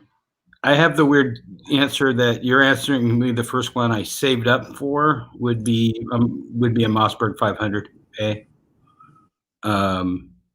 But I had guns before that, even though I wasn't supposed to. That's what I was gonna say. Like, it's for some people, the first one you buy, you might not even remember, because a lot of times when you have guns, I bet, like, I'm trying to think of my friends, like, because whenever we were talking there, I just happened to remember my friend saved up for that Contender, right? So that got me thinking about it. But I know people that, they'd want a gun and they'd get it for Christmas or their birthday. So they never really ever had to buy guns until probably they moved out or something, right? Unless you really have a craving for guns. Like if you just need a new gun every once in a while, like a guitar or a bike or something, it's probably something you don't buy. Your parents just end up getting it for you. But that's where I was at. Like I just kind of owned all my dad's guns, right? Like they were just mine. So I knew I was going to buy a gun, like period. Like I'm 18, I'm buying a damn gun. It's for my exercise freedom. But I can't for the life of me remember why I bought an 870. Probably because it was cheapest or something in front of me. Like I don't think I liked shotguns even then. I've never been a giant shotgun fan. In 1991, I spent $325 for that combo, and I think you can still buy one for that today. It's probably better though. I mean, I think. Oh yeah. Is nicer back in, or at least everything seems to be getting a little cheaper, a little faster made. Yeah, my brother-in-law bought one for his daughter, and I picked that up. And versus mine, you can just tell by the weight; it's so different.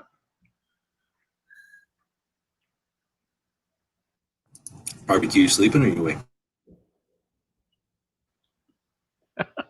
Yeah, I was dumb enough when I bought my Mossberg 500. It was the Defender, so the 8-shot, but it was a pistol grip because it looked cool. And I was 18, so choices were made.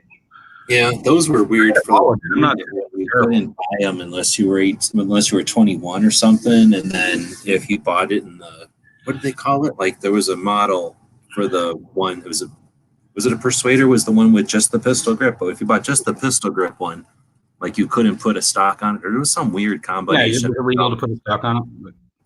Is that what you got? The one where you couldn't put a stock on it? Yeah, but it doesn't mean I didn't, because I was a thug back then.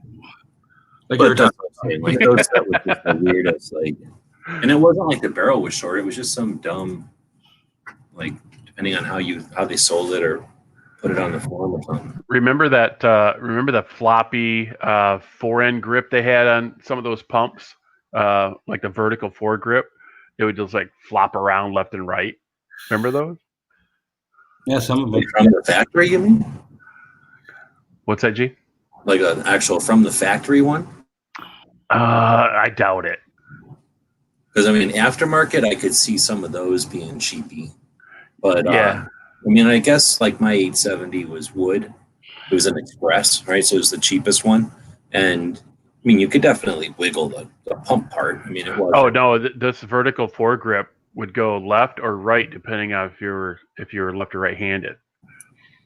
It was just all floppy. It was so funny. Oh no, I've seen like the Knox one where it has like screw, what do you call it, like inserts, I guess, and then you can kind of unscrew the thing. And that was weird because you could put it in vertical, like I guess straight up and down with the gun, or off to the side or whatever, and that seemed kind of odd. But yeah, if it just flipped, that would seem. I guess I could see somebody thinking that was legit, but it would seem like it wouldn't give you the whatever torque you'd need when you need it. Like it would seem like that'd be Murphy, right? Like as soon as you need it to do something is when it would pivot to the other side instead of pulling back for you. Did you ever have any friends that had the dumb chainsaw grip? I've only ever seen it. I don't even know if I might have held it once. I don't know. He still had a stock on it. I wouldn't even shoot it. I'm like, that's the dumbest thing ever. But he was all about that. It was the greatest thing ever. I'm like, you're a moron. Maybe for like, if you were going to put like the flamethrower rounds in it and catch stuff on fire to like start a backfire, like if there was some need for it like that, maybe. But yeah, like just for fun or whatever, it just seems like a goofy thing. We were those. We had a bunch.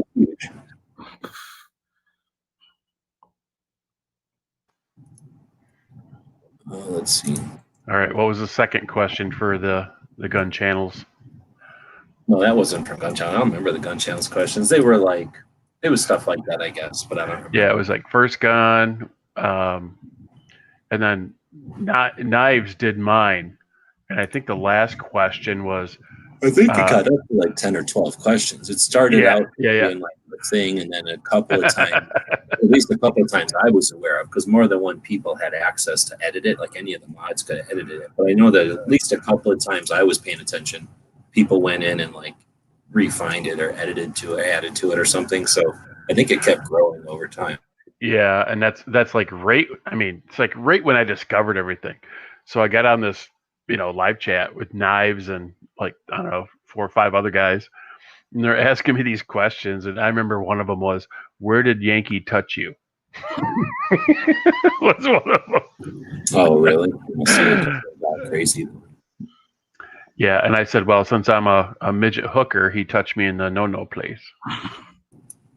Well, originally it was just, more like how to get an idea of what kind of experience you had with guns and what you're looking into, and that, I guess, because, some of those chats were, well, not huge, but they just had such a variety of people in them. You'd never know, like 2 people were both into, I don't know, like long barrel revolvers or something. So it was just a way to kind of get that kind of ball. Butt lines and stuff. I remember one of the questions coming back to me now was what would be your holy grail gun? Yeah, I remember that. And my answer was a Dillon minigun, and they all started laughing. Going, we never heard that one before.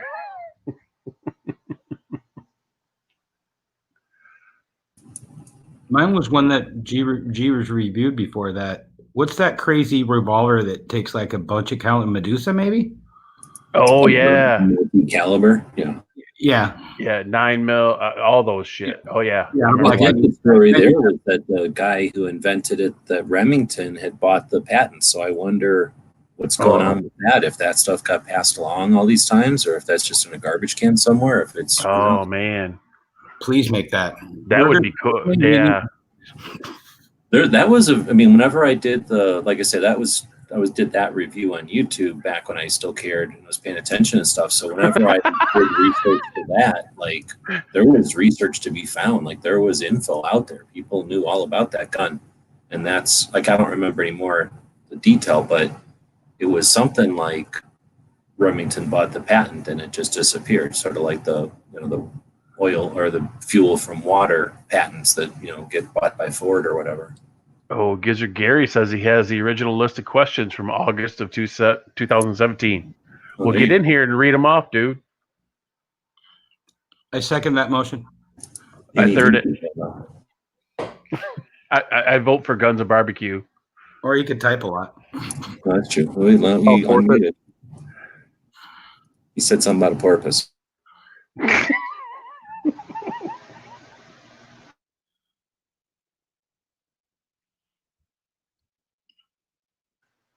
I can hear Gary's keyboard mouse clicking right now. I've been sitting over here looking at the Marlin site, sticking around. They've got a model 1895. Anybody know this one?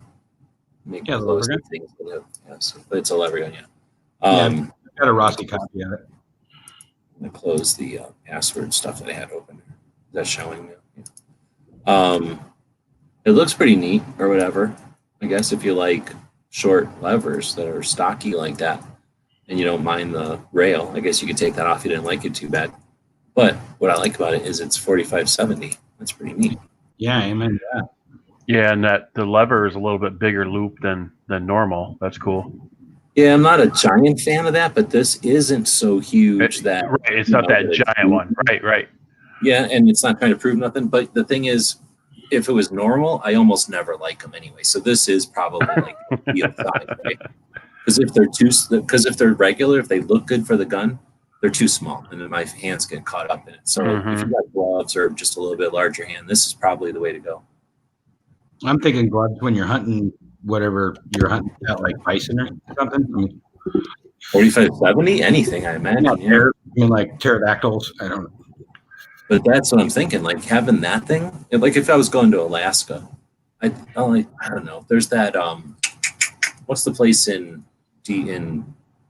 Wild West? The place in Vegas, Wild West, I think. Yeah, makes the takedown one. That's I think. It's that's cool. 70. But this thing is probably it's $1,000. So I was going to say it's probably cheaper. Yeah. But that one from Wild West, I think, is like $2,000. So this is still way cheaper. Gizzard Gary.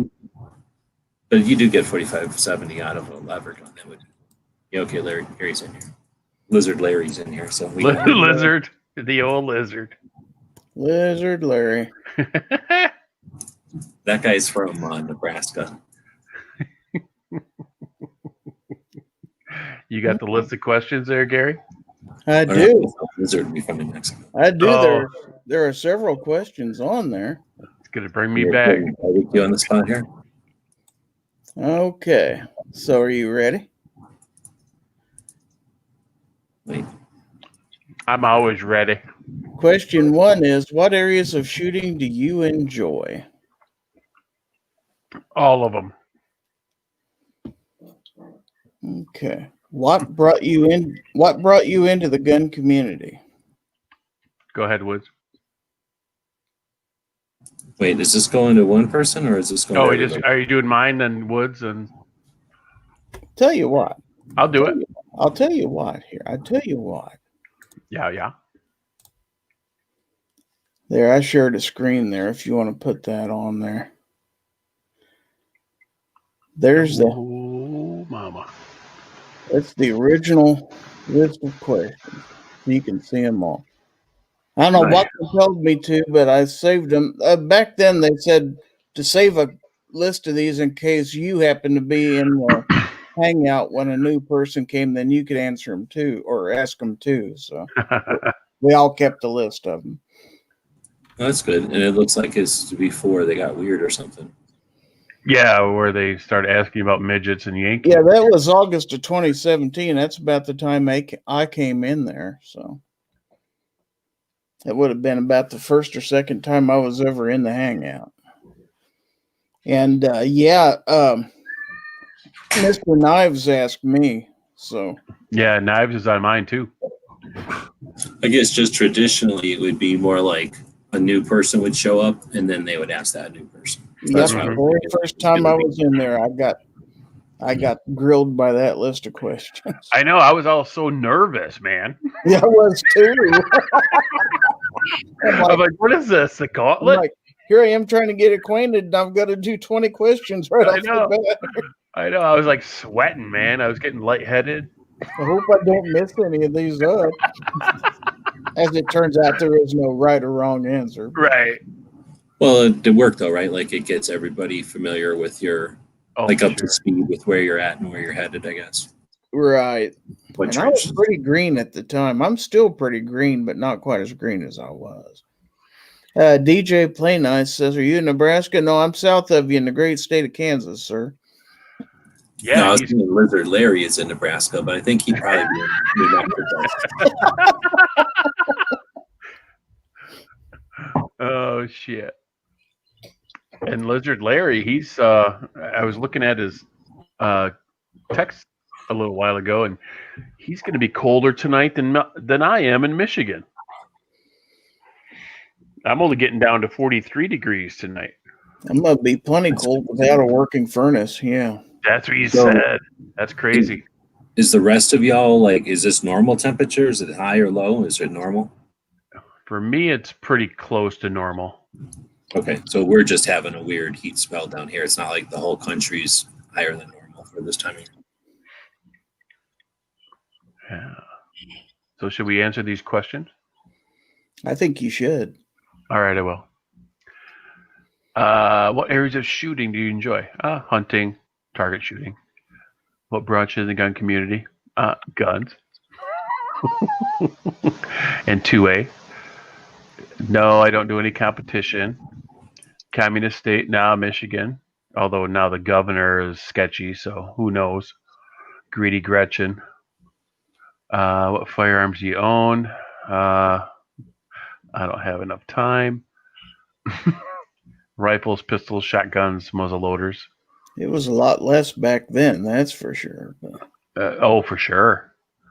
My daughter came in tonight. My gun safe's open, and she starts counting my handguns in my gun safe. She goes, "Is this all of them?" I'm like, "No." She goes, "I'm a poor college student. What are you doing?" I'm like, These are just the ones that fit in the safe. Are you kidding? exactly, because I just bought a whole new thing for my pistols. Let's see where we at.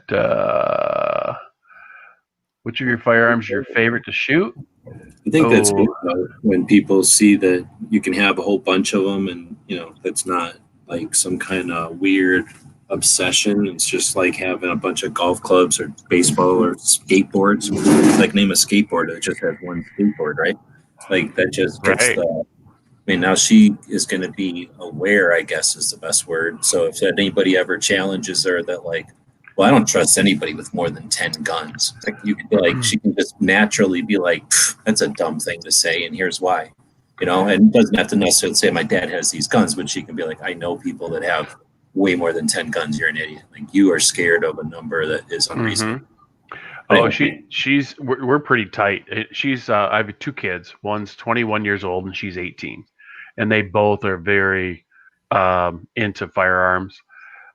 She was probably about 9 years old when she shot my 9mm and loved it. And she's a good shot. I mean, my wife and my daughter are way better shots than me and my son. They just don't have those bad habits, I know it sounds cliche, but they're really good shots. My wife kicks my ass on shooting clays all the time. And so anyway, that was a little.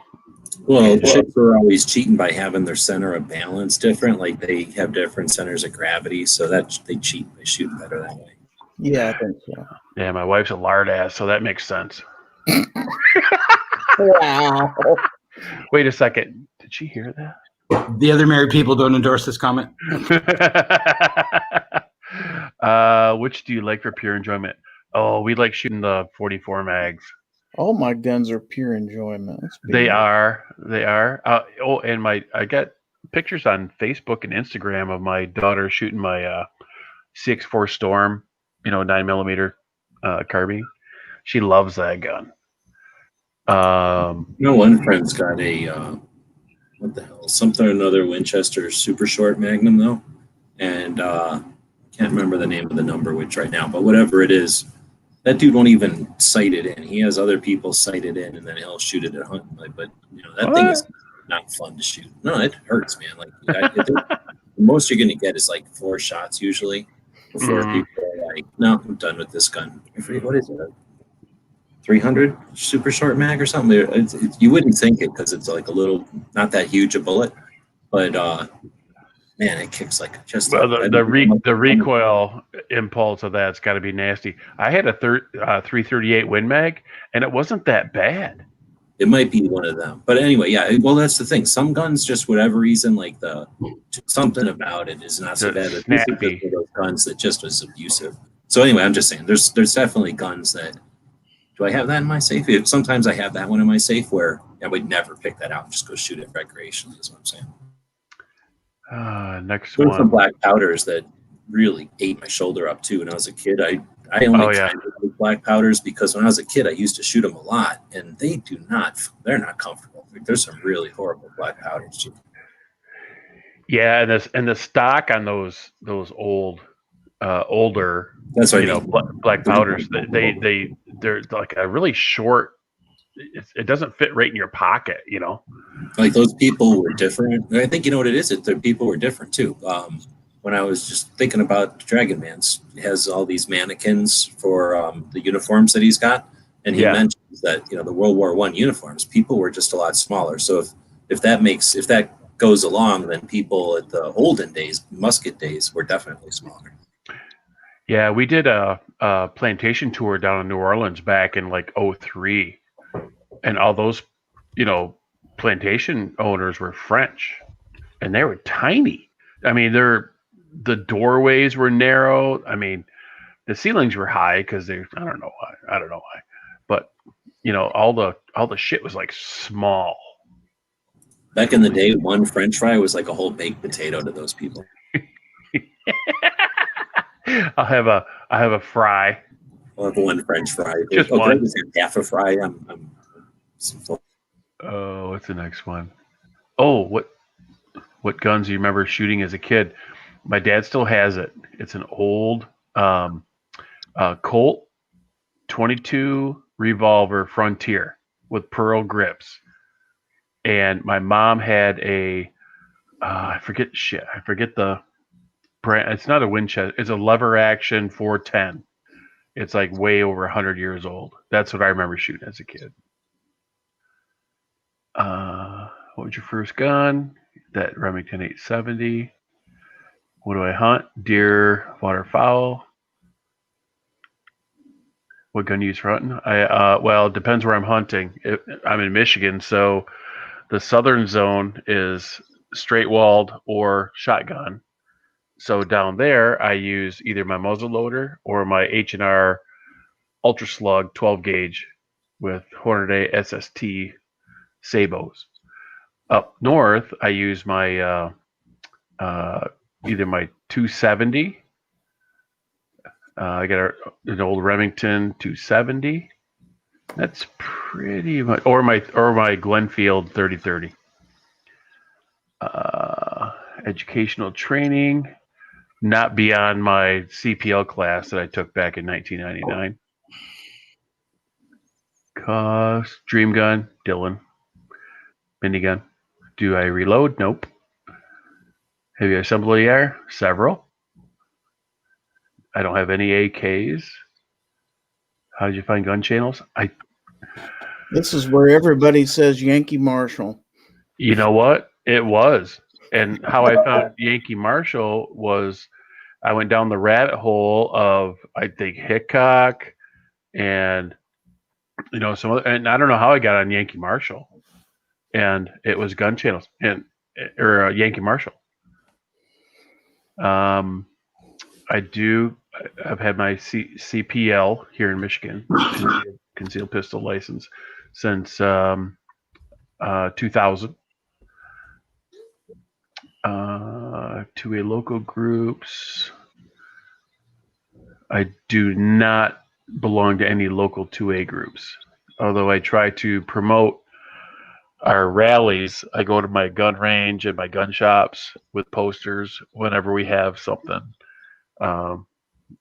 locally, or like Lansing is our capital, so And you know what? I'm kind of disappointed in my range. I have 2 ranges that I go to, and I'm like, hey, can I put a poster up on your bulletin board? It's there's a rally coming up, in 2 weeks, and they're like, no, well, okay, go ahead, put it over there next to the Tupperware sale, that's coming up, and they're like, man, they're just so out of touch, but they're just old guys.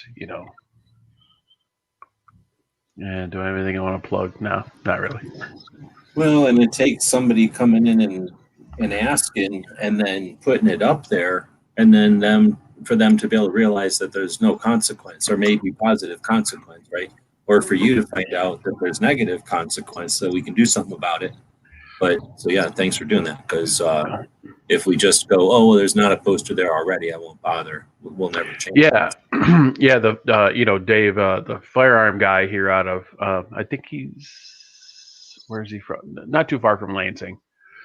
He's got a YouTube channel, and he sends me posters and stuff like that whenever there's something going on, and I just print out 50 and I just go around with a brand new thing of thumbtacks and just put them up. Hey Moo, that lever action 410. Yeah. Was it a Model 99 Savage by chance?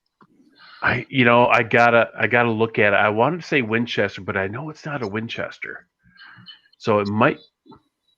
And my dad, of course, oh shit, it's 1:30. He's 80 years old. He's been sleeping for 5 hours. So I'll have to check on it. But that thing is so cool. I mean, I'd love shooting that thing. Because the old takedown models of the Model 99 Savages, they actually, some of them came with a 410 barrel replacement, so you could have a rifle and shotgun in one. Oh, nice. That'd be awesome. I don't think it's a takedown at all, but I could be mistaken. I mean, I'll take a closer look at it when I go back up there. I'll be back up there in a few weeks. He lives up in northern Michigan. Mom died about 3 years ago, and every time there's an anniversary or a holiday, I've been at my dad's house for the last 3 years. So we have fun. He makes his own homemade wine. We go shoot guns, and we laugh like we laugh at dick and fart jokes all the time. And it's like I'm a little teenager. That's my dad. It's like one of those things. We cook, we eat, we drink, we shoot guns, we laugh, we tell the same jokes over and over again. Wine out of grapes? Pardon me? Makes wine out of grapes? We used to have our own grape vines, like 20 years ago, but now he just uses concentrate, and it turns out the same. Welch's white grape juice, and the dude's got it down to a science. He's been doing it. I'm 52 years old. He's been doing it for over 40 years. Just because I know that you're saying, I'm guessing Michigan, right? So yeah. I just knew back in the day people would make like dandelion or cherry or just when you're talking homemade. That's why I just figured. Oh yeah, we used to do the whole thing where we used to mash the grapes. We did dandelion wine, we did apple cider wine, all the wines. But he always reverts back to the Welch's white, just white, sweet white wine. And it's funny. He's 80. He's been drinking wine for all these years. He'll have like 4 glasses and the dude's wasted. It's hilarious. We're watching Perry Mason, Gunsmoke, The Rifleman, Bonanza. All the time we're up there. It's all black and white stuff. It's awesome. I don't know. I don't have any problem with black and white. If you type in like full movie, I guess, or I guess full movie into YouTube, it'll start just showing you everything that has full movie in the title, and there's a ton. There used to be fewer, like they would kick them off if somebody just pirated a movie basically and put it on YouTube. But there's a ton now that I think are fairly permanent. They've got a lot of views and they've been there for a while. They're from like India in English. So somehow, if it's like from another country dubbed into English, it's okay. Anyway, I've been watching a ton of old black and white cowboy and mystery movies and stuff that are so old and weird. I guess they're not even on like the standard places that have movies online, you know, like Netflix and stuff. They're just Yeah, I forget what channel, but we'll be sitting there. He's in his recliner. I'm in my recliner, and I'll have the buttons right, and it'll be like coming up on 3 o'clock, and you'll go, "Hey, channel 9," and it'll be like 09 Perry Mason, and then that gets over. He goes, "Channel 114," and that's like the rifleman. We get to see him shoot his lever action 13 times in the opening, and then reload it while he's giving you the stink eye. You know, it's like it's awesome.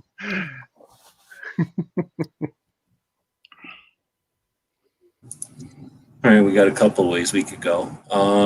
Then more people jumping in, so potentially somebody could run through somebody else on the questions there, or we could try running people through in the text chat. You know, say a question and see if anybody text chats an answer, because people are kind of doing that already. Or a couple of things have been brought up here as we've just been chatting. Gary posted just right now responding to something else Ozzy had said, but that made me think of something. He said, yeah, it's hard to remember what I did with my time and money before I got into firearms. I saw something, an Instagram post, one of these like inspirational type of get motivated type of things that said something like, you know, if you have 30 minutes to do something, you're going to take 30 minutes to do it. If you have 3 days to do it, you're going to take 3 days. And then it, you know, some sort of summary, like, you know, just do it or something like that. So there's something to that, right? Like, I don't know, because I've been around guns a long time, but I've had other hobbies, and maybe like a video game or something. Like if you're into video games, a new system comes out, you're going to go nuts buying games for it, right? Or you're going to get a DVD player and you're going to go nuts buying DVDs or something. And then when you're out of that hobby or whatever, yeah, like in other words, we always just have some amount of spending money, I guess, right? And if it's guns we spend it on, or if it's something else we spend it on, we're still just always going to have some amount of spending money. But anyway, so there's a lot of ways we can go with that. Or like I say, if somebody wants to run somebody through the questions, we got barbecue in here, DJ. Well, just because y'all did it on gun channels back in the day doesn't mean anybody was necessarily watching that show. Yeah, I never did it on gun channels.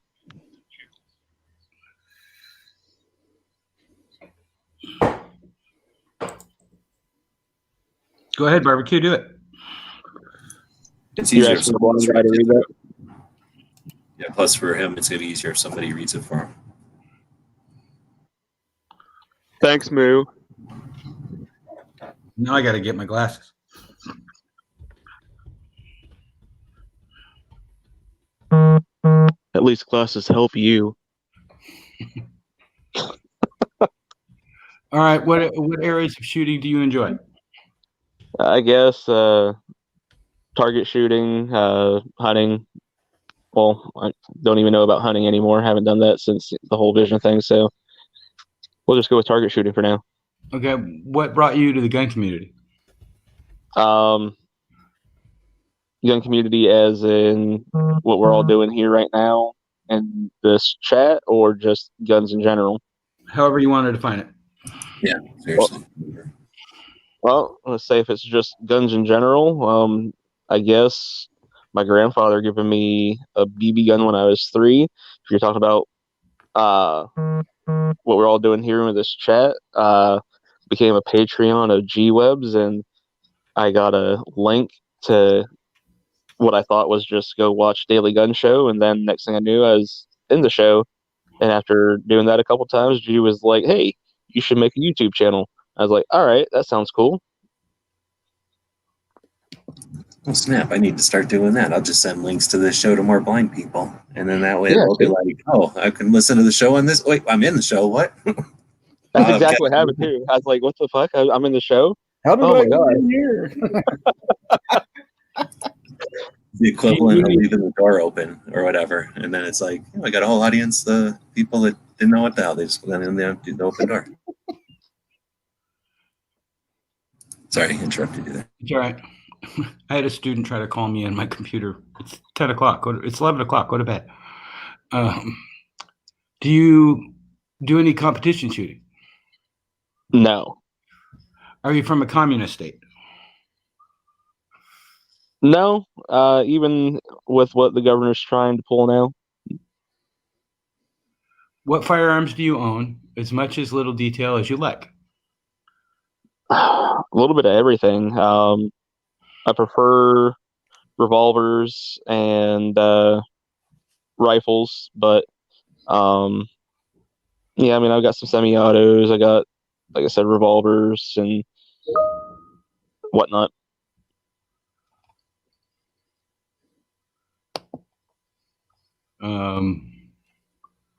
What's your favorite firearm to shoot, barring ammo cost and history? Oh, What gun do you own you like to shoot the most? probably my 44 mag. That is the correct answer. What do you like for pure enjoyment? What's that? What do you like for pure enjoyment? What do I like?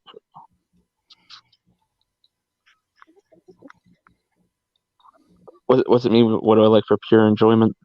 Once again, however you define it, I've heard people say gun related stuff, but it could also be not gun related stuff. Because remember, we're trying to get to know each other. Maybe This was somebody joining in to the sort of usually a room of like 10 or more people, plus a ton of people, that were kind of regulars in the text chat, right? So it was sort of like introducing them and their interests. So yeah, anyway, you want to take it? Well, before I lost my vision, motorcycling was a big one. Then after I didn't have a need to spend money on motorcycles, I realized how much money I was wasting on motorcycles, and that has all been funneled into even more guns.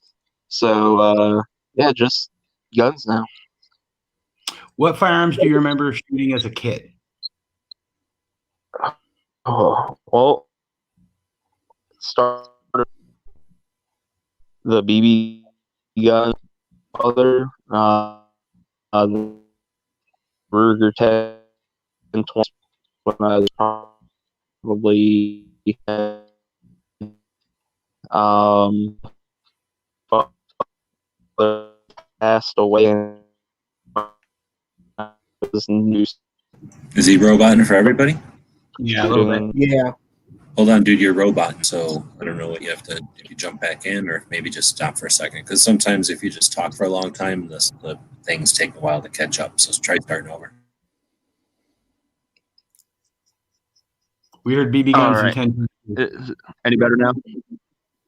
Yes. 1022 in SKS when I was about probably 5 or 6. Then my grandfather passed away when I was 8 and left me his Model 99 300 Savage, and I started shooting that when I was, I think about 9. Okay, that goes right into our next question. What was your first gun, no matter how you got it? It would be, well, if you count the BB gun, but I wouldn't count that one, then that would be the Model 99 300 Savage.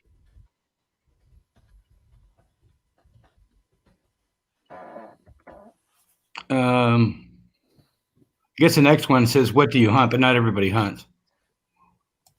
You hunt? When I did, it was primarily whitetails, small game, and turkey. What gun did you use for hunting? The 300 Savage for big game. For small game, I would use a Springfield double barrel 12 gauge side by side. And for turkey, I used Remington 870 Super Mag. Have you taken any education or training? If so, what? Just a couple classes for armed security and a couple training courses when I worked corrections. Okay, good answers. Barring cost and legality, what's your dream gun? 408 Shytac. Do you reload? Not currently. Have you assembled an AR? Yes, Have you built an AK? I have not. That's on the to-do list. How did you find gun channels? I was a little late in finding gun channels. For some reason, I'd always hear about it, and I never thought to go and check out gunchannels.com. So when I finally did, I'd have to say probably Yankee on that one. But when I finally did discover it, it was like 6 months before G-Web shut it down. Gee, we probably should change this question to how did you find the Daily Gun Show? If I keep doing on here, yeah, for sure. Yeah. Do you open or conceal carry? If not, do you plan to? Before I went blind, I open carried almost exclusively. Since losing my vision, I conceal carry primarily, and then I pretty much just open carry on every second matters. Do you belong to any local 2A groups, and do you donate to any pro 2A groups? Local ones I am struggling to find, but as far as national ones go, part of GOA, NRA, Second Amendment Foundation, NAGR. Any others? I think that's it. Do you have anything you want to plug? Your websites? Okay, good answer. And by the way, 408 Shytac is the correct answer. Yeah, it's incredible. There was actually one for sale at a local shop about 8 months ago. If I had 17 grand, I'd have been all over it. So why that gun? It's just you ever watch the movie Shooter? Sure. The gun he uses in the opening scene is a 408 Shytac. The bullet coefficient or the ballistic coefficient of it is just extremely high. It's like 0.927. So it has almost zero effect from wind or anything. It's just a super awesome round that I would love to shoot and if I could own, but honestly, I need to figure out something to become independently wealthy if I was ever going to own that. From what I understand, the bullets are actually hand turned on a lathe, and each one's custom made like that. We had a 375 Shytac for sale about 2 months ago, and it went for about $7,000.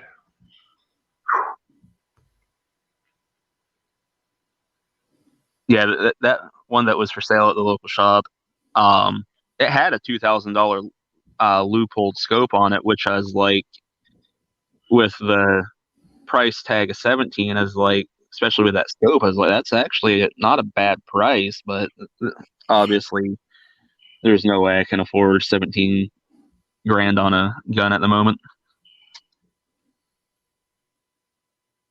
Well, you don't need a house. Come on. No house, no car, no groceries. If you have to live in a box, you're going to be super protected. It'll be okay. You'll be fine. As long as they're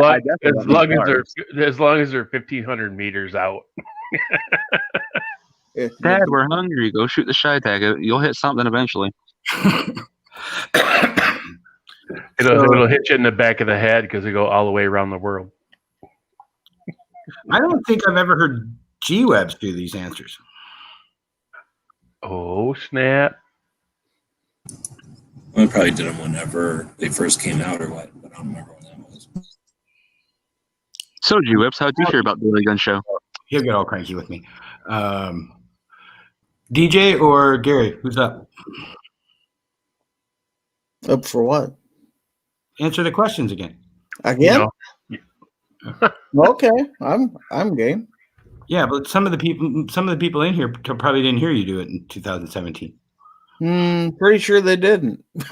There's probably all of 2 or 3 Well, people we in did that. these mostly in live chats, like, lobbies or whatever, so they wouldn't be like, on somebody's Thursday show or something. These would have been just on some random Tuesday, right? Or some Yeah, that's whatever. when we were 2 everybody. p.m. on a Wednesday. Yeah, it was a late night panel. There was maybe 3 or 4 people in the whole thing. I think Outlaw Hatfield was in there with me, as I recall, because we started about the same time.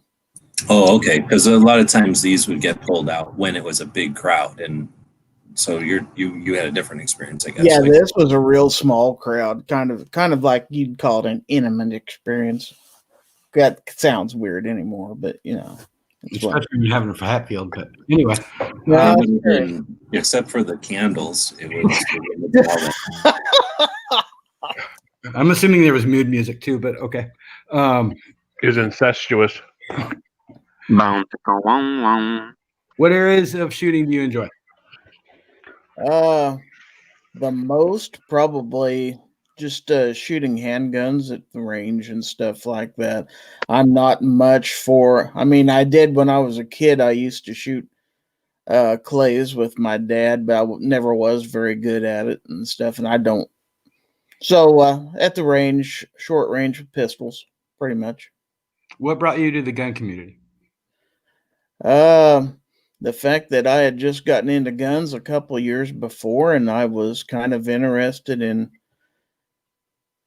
talking with some other people, and I got into this gun channels thing and saw they had live chats, so I clicked on one just to see what it was all about, and I got suckered in, and I ended up joining gun channels and diving headlong into the gun community. I didn't know there was such a thing as a gun community, quote unquote, that people got in and shared stuff and became friends and stuff like that. So Me neither. I'll agree with that. Do you do any competition shooting? just with myself. I'm not good enough to shoot against other people. Do you win? Are you from a communist state? No, we're a fairly free state here in Kansas. What firearms do you own? As much or as little detail as you like. I started out with Tauruses, quite a few of them, all the way from the very small up to they're 1911. I have revolvers. I have semis. I have all the way from 22 up to, like I say, 45. A little bit of everything now. But mostly pistols, right? I do have an AR. I mean, and I have 3 smaller bore rifles and 3 or 4 shotguns. So, Yeah. More people can join. Go G. Let's see. Where was that? which of your firearms? Yeah, which of your firearms is your favorite to shoot, barring ammo, cost, history? It's like you have all the ammo you want. Oh gosh, I like them all personally. You gotta pick one. I gotta pick one. Yeah. So it's favorite. My favorite. But favorite to shoot, I guess, as opposed to favorite for CCW or hunting. Yeah, or something. for sure. The other guns, no, it's okay. Well, if I had to pick my latter day experiences, I had a lot of fun shooting 357 SIG. That's just a purely fun experience. So my Glock 22 with the conversion barrel to shoot 357 SIG, that is pure enjoyment. Okay. What do you do for pure enjoyment? Shoot my Glock 22. This is what do I do besides firearms? I mean, I think this question could be about outside of firearms. Like what else? Right. Well, outside of firearms, my job, let's see, I do an awful lot with genealogy research and stuff like that. It's kind of an odd hobby, but I've been doing it for the last 20 years or so. So I spend a lot of time on Ancestry.com and stuff like that. I just got into that. It's pretty fascinating stuff. It Just is. for yourself, or like looking up other people, or looking up famous people, or how's that? Mostly for myself and my family, although I have had friends from time to time ask if I'd help out with them. So I will, but I'm not good enough to charge anybody. I'm not qualified to be a professional. But if somebody asks me to help them, I helped a gal out at work find her birth father last year, and that was really fun to do. So Awesome. So is Yeah. it like you dig in and you can always keep digging back further, or Yep. like yep, so you there's always more? dig as much you can in one day, maybe wait a day or two, dive back into it again. I mean, there's constant resources out there that you can dig and dig until you find stuff. I suppose when you think about it, it's almost when you start thinking about all your cousins, I guess, or all the cousins you don't even know about, and then them having kids and them having like it's probably at some point hard to catch up because you could. I was just thinking about going backwards, I guess, but coming back down into the present, down the other branches could be forever for some people. Yeah, this gal who I helped find her birth father last year, I did one of those 23andMe DNA tests, and turned out that I was related to this gal out at work. I had no idea we were related. And so she didn't know either. So she said, "Well, how are we related?" I said, "I don't know." And she said, "Well, I never did know who my birth father was. My mother never told me. Do you suppose you could help me find out?" And I said, "Well, let me do some digging." And it took quite a while, but we found him. That's awesome.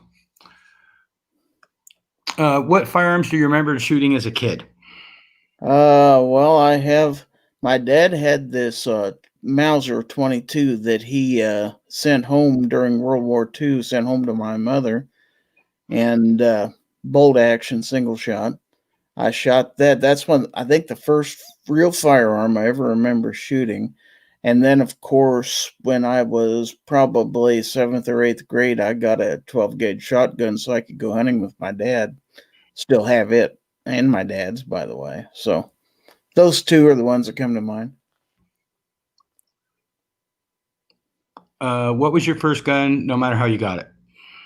Well, that would be that 12 gauge shotgun. That was the first real gun that was mine. What was it? It's a Sears and Roebuck M200. It's actually a Winchester 1100 clone. Okay. So small. Do you hunt? Not anymore.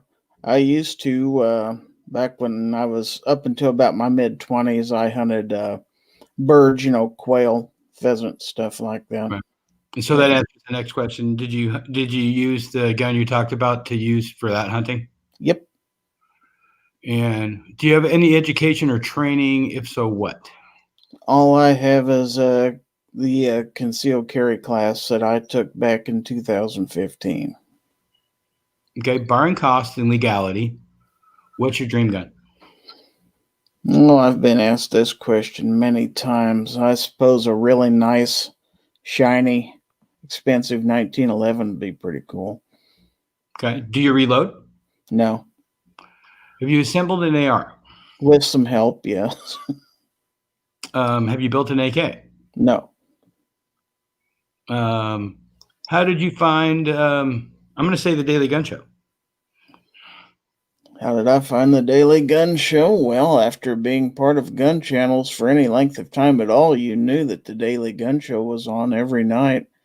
And we all kind of navigated towards that because that was the last show of the evening, generally, if you were up that late. Right. The last live show, there was after shows where people would be off air. Right. But yeah, like the last live show for sure. Yep, this Daily Gun Show and time to go to bed. Do you open carry or conceal carry? Or if not, do you plan to? I mostly conceal carry. I have open carried on occasion, but mostly conceal carry. Do you belong to any local 2A groups, and do you donate to any pro 2A groups? I belong to the Kansas State Rifle Association, and I donate. Let's see, I am a member of the NRA, the GOA, the FPC, the Second Amendment Foundation.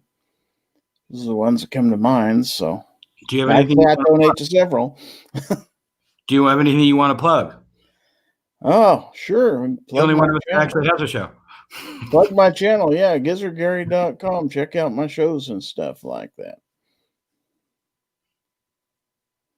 I Friday answered night. them a lot different than I would have 3 years ago. Actually, that's pretty interesting. I never thought about that. But what about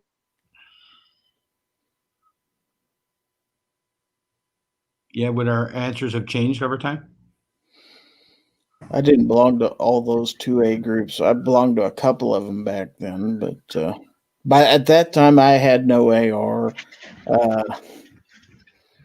I did conceal carry back then. The number of firearms wouldn't have been near what I have now, but for the most part, most of the questions would have been same answers. Yeah, except I'm not nervous about it now. That revolver your video you put up, Gary, was pretty sweet. Oh, the LCRX or the No. Taurus 85? Oh, the Taurus 85. You know, Yeah, I almost bought one of those, and I kicked myself for not doing it. I love that Taurus 85. I It's wish I been- could shoot it better than I do, but I still love the gun. That thing looks like brand new. Yeah, that's what my dad carries. That same model. He's 83.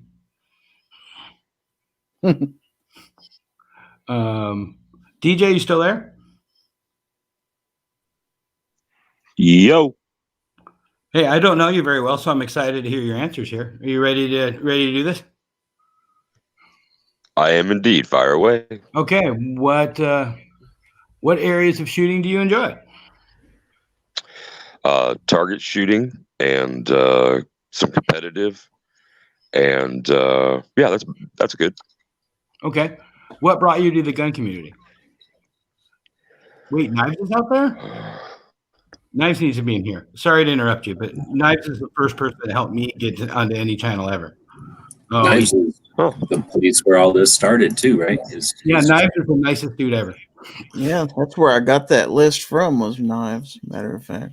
Knives even helped me set up like how to get even into like Google and like how to do any of it. Like he was super helpful. He's one of the best dudes ever.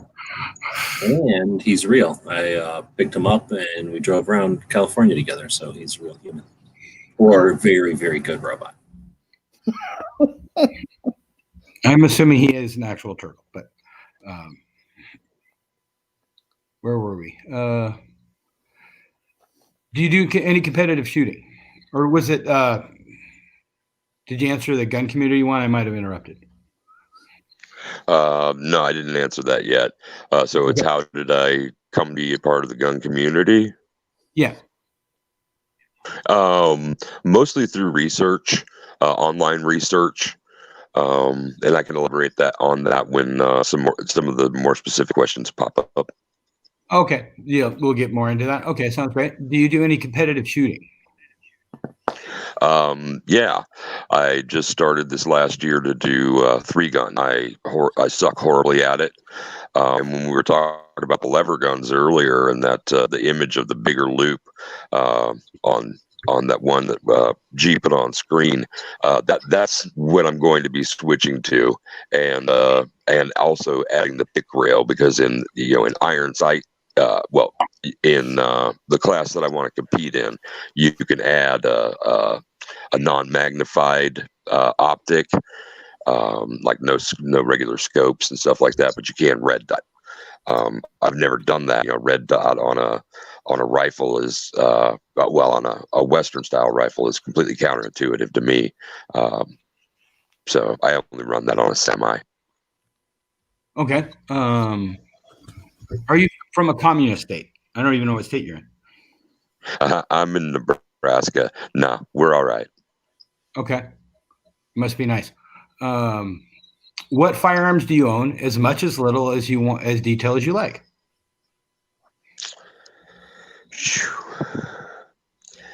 I have about a dozen revolvers. I have a handful of semi-auto handguns, probably 30 plus shotguns. Rifles would be my G3 clone, and a lot of those Marlin Enfield Model 60s. I just love those things, and forever I pick them up at gun shows for $50, $75.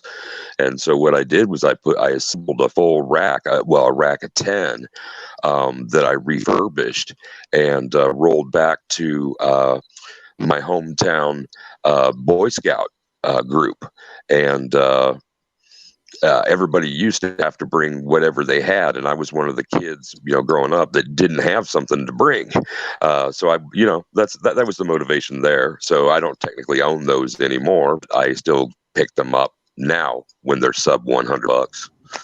That's pretty cool. Somebody needs to tell that concept to Yankee. Try to remind me if I ever chat Yankee again to remind him about that, because that sounds like an awesome idea. We'll have to dig into that one more.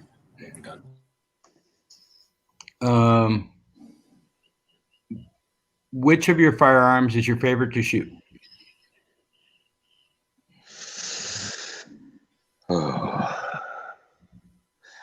Smith Model 15. Nice. What do you like to do for pure enjoyment? A lot of people answer this outside of guns. Anything related to musical performance, myself or others. Okay. What firearms do you remember shooting as a kid? Well, I'll go back to Boy Scouts. Boy Scouts it was. Took hunter safety class.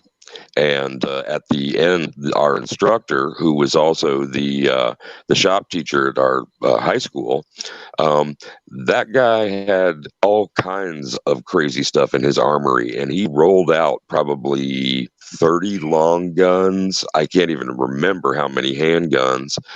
And we spent about a 6-hour day at a quarry about 5 miles outside of town, and we shot everything. Everybody shot what they wanted to. When other guys were gravitating towards the M16, that sort of thing, I was cool with the M1. When everybody was over at the pistol course, I was way more interested in shooting, Blue Rock. So that's what I did, and I was really good at it. It was the most confidence reinforcing activity I'd had regarding firearms to that point. I point to it now as probably the happiest and most satisfied gun experience of my life. Excellent. What's your first gun, no matter how you got it? Iver Johnson single shot 16. Okay, I like it. Do you hunt? Yes, I will be. Well, I didn't for the last couple of years, but I'll be going back to it this fall. What do you hunt? I have permissions this year for a couple of different whitetail spots. I'm not going to be doing bow. So it's a real short season, but I won't do places that do salt licks, corn, of course, because that's what we do here, and over the river in Iowa. That's fine with me, but I won't go into somebody's setup, like that. So I have permission to do walking and stalking for all the birds on both sides of the river, Nebraska and Iowa, as well as deer. So what gun do you use for hunting? So it sounded like you're hunting birds and deer? Yes. For birds, I'm using an A5. And I borrow a buddy 700 when we go deer hunting. He's got a bunch of deer rifles. I don't. Okay. Have you taken education or training? I'm assuming that's gun related. My CCW certification class, and one in defensive shooting. Okay. And then, barring cost and legality, what's your dream gun? M134. Good answer. Do you reload? I'm collecting everything. I'm not active yet, but I've got Judas, just buckets and buckets of bass, and every once a week I'll go down D prime and clean to get everything ready. You got the press, no powder, no primers, no bullets. So soon. Okay. I feel you. I've got a shotgun press that's like that, but I don't. The people that were going to help me aren't around anymore. Have you assembled an AR? No. Have you built an AK? I have not. How did you find gun channels and or the Daily Gun Show? I think G-Webs is our common conduit here. I was doing tonight's conversation reminded me. I was doing a little research on Ivor Johnson stuff, and this has also come up in tonight's conversation. The Ring of Fire guns. I can remember seeing those and being, with enthusiastic eyes when I was still a kid in the early 80s. And I remembered some of the models. And so that sparked my interest. And it was through that video followed to provide links. And then, of course, the community or about sections of each of the channels on YouTube. That's how I came to it. Oh, cool. See, there you go, G. Good job. Good to hear. It's always interesting because you never know where people are going to find your way. Yeah. Do you open carry or concealed carry, or if not, do you plan to? I'm within the metropolitan limits of Omaha, Nebraska, and so therefore I have to carry concealed and must do so with a license. Outside of Omaha, I am able to open carry, so I don't go outside the city limits as often as I would like. I'm a concealed carrier every day. Okay. Yeah. Do you belong to any local 2A groups, or do you donate to any pro 2A groups? No local groups, and only once per year $5 donations to 5 or 6 acronym organizations. All right. Do you have anything you want to plug?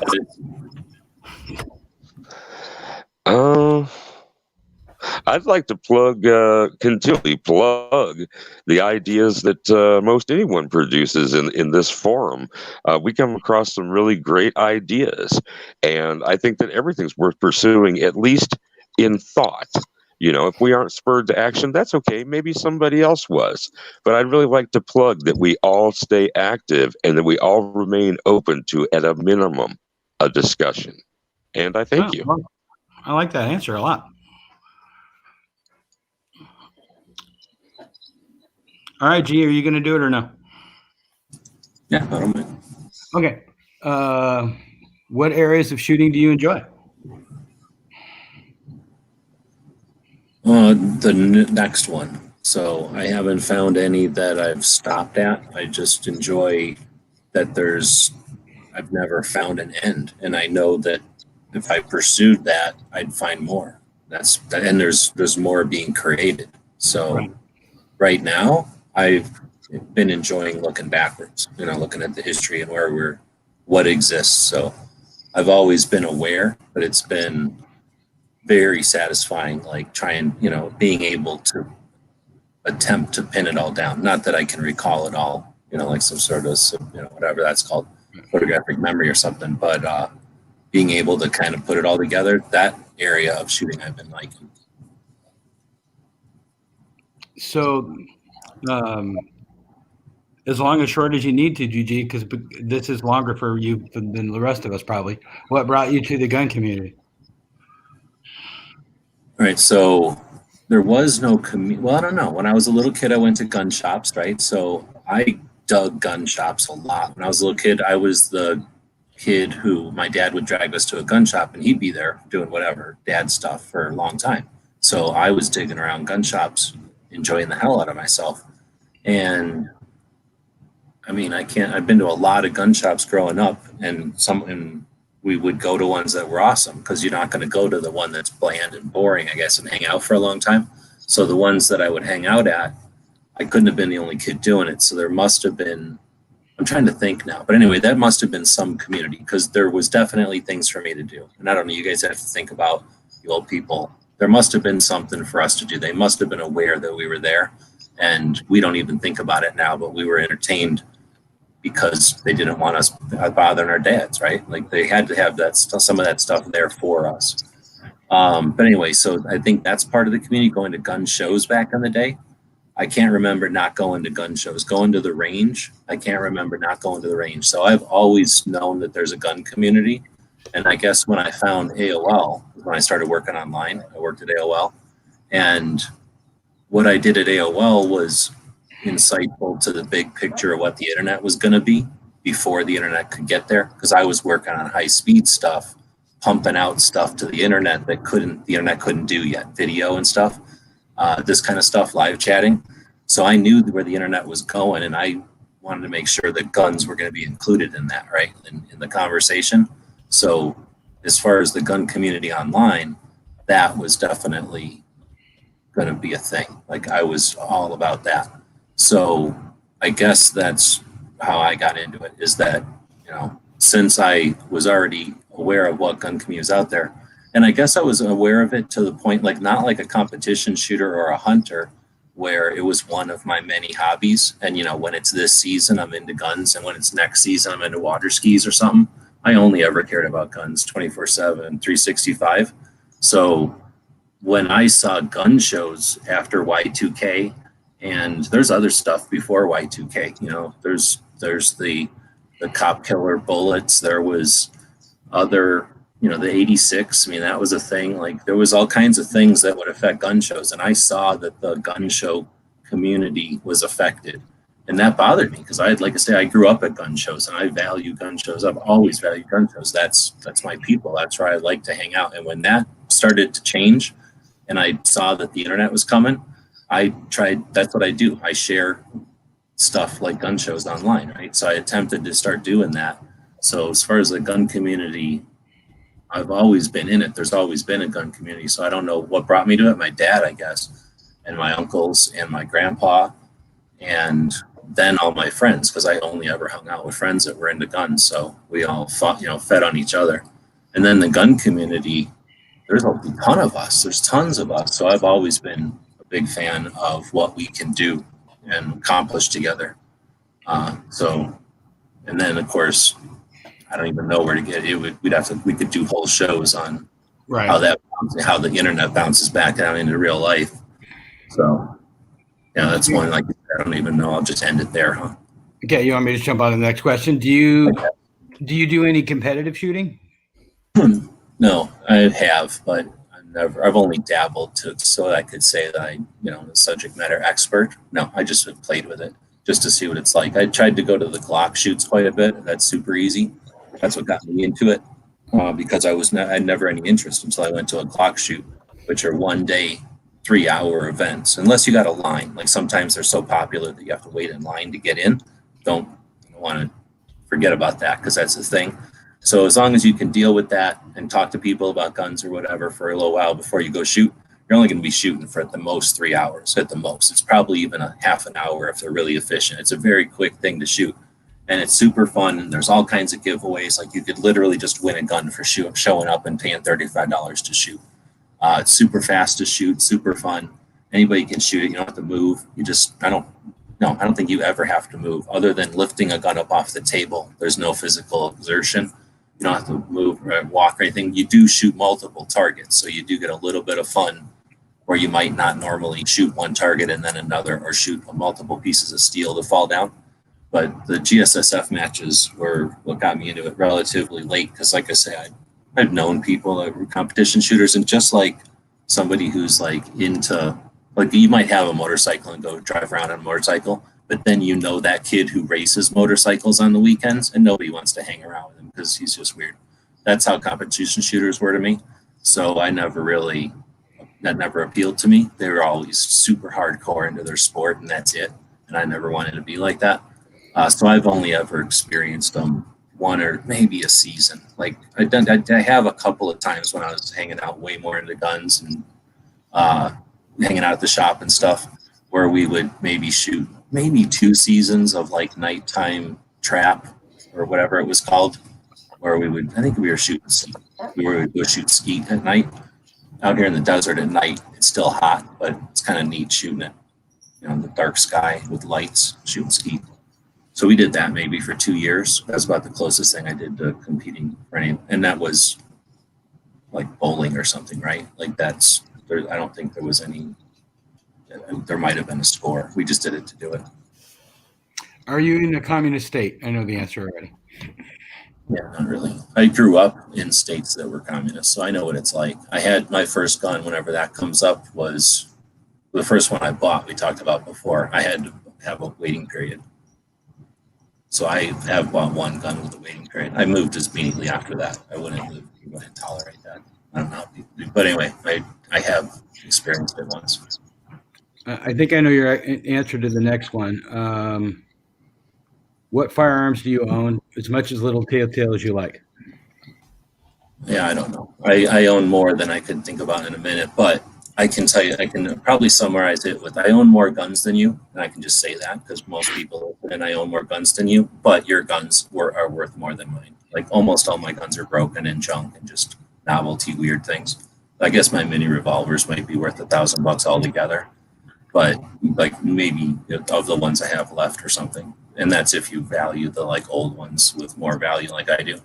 But I don't have much value in guns, but I have a shit ton. I have a lot of guns because I buy broken guns and weird stuff. So like I have a lot of guns that would be considered like actions, like that are just like what DJ was talking about. You buy them and then maybe you whittle on them with a brush for a while and oil, and maybe you can file off some burrs and it gets to working again, but it's never going to be awesome. Like I got guns like that are technically guns, but other people would just call them like broken tools. Which of your firearms is your favorite to shoot? Of mine? Yeah. AK, probably. Okay. Bump fire. You learn how to bump fire from your shoulder when ammo doesn't cost anything, and that's the funnest. It's fun to shoot like that, I guess. What do you like to do for pure enjoyment? I'm going to say outside of guns. I don't know anymore. Nothing. Trying like nothing. I just do this stuff is what I enjoy. So this kind of stuff. I would say that you like to watch a lot of movies because you and me have had lots of conversations about movies. I couldn't, it would be torture for me. Like I go to people's house, they'll be like, come over here. And I'll be like, all right, I never do nothing. I'll go over there and they'll sit there and watch a movie. And it's like, I'd rather be in fucking prison because at least I could build a license plate or something. I cannot sit here and watch TV. I don't own a couch or a chair with pad on it. I have one office chair, but otherwise I sit on stools and I'm like standing and doing stuff. Like I don't sit and watch movies. I don't even have like a typical area where you can sit down and look at a TV. All I have is laptops. So I watch movies constantly, like all the time, but it's off of YouTube, off a laptop screen. He spoils his dog. Come on. The dog doesn't have a couch or nothing. What firearms do you remember shooting as a kid? Huh? Which one is What it? firearms do you remember shooting as a kid?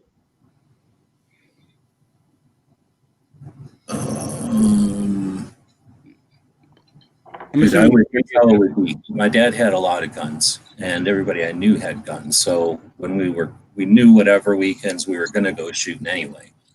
And then maybe there was a reason, like we knew we were going to shoot, but most of the time it was like open the safe and pick which guns you want to shoot. So I don't want to be a dick, but I've shot a lot of guns, so I don't really remember, dude. Seriously, like I shot a lot of them. So we would shoot different kinds, and I guess we never were crazy like shooting full autos or nothing. But I mean, I remember shooting a lot of guns. There was times I guess when we didn't go shooting a lot, but we shot a lot, and I have shot a lot of stuff. And then you'd go to the range and you'd bring like, let's say, I don't know. Both of us like shooting guns and cleaning guns. So I guess you'd say like it was kind of a determining factor. Like if we had to do something later in the night, maybe you didn't bring 8 rifles, you brought 4, so that you didn't have to clean so many, because that was like a factor, like how many you're going to clean after. But we might be bringing 4 to clean, or 4 that we knew that we were going to shoot and clean, but still bring 8 because maybe this one dude was going to show up who asked to shoot this one gun. And then, like, my dad had a lot of guns, so, and they were all different. It wasn't like 6 of one guns. He'd like to buy weird black powder stuff. It was mostly black powder stuff. So, like, them black powder people, remember we went to all the Civil War battlefields. Like, I don't even know what they did. They talked about whatever their boring stuff was. So they probably were like, oh, can you bring the boring blah, blah, blah? And I'll bring my boring blah, blah, blah, and we'll shoot them. You know, it was that kind of stuff happening.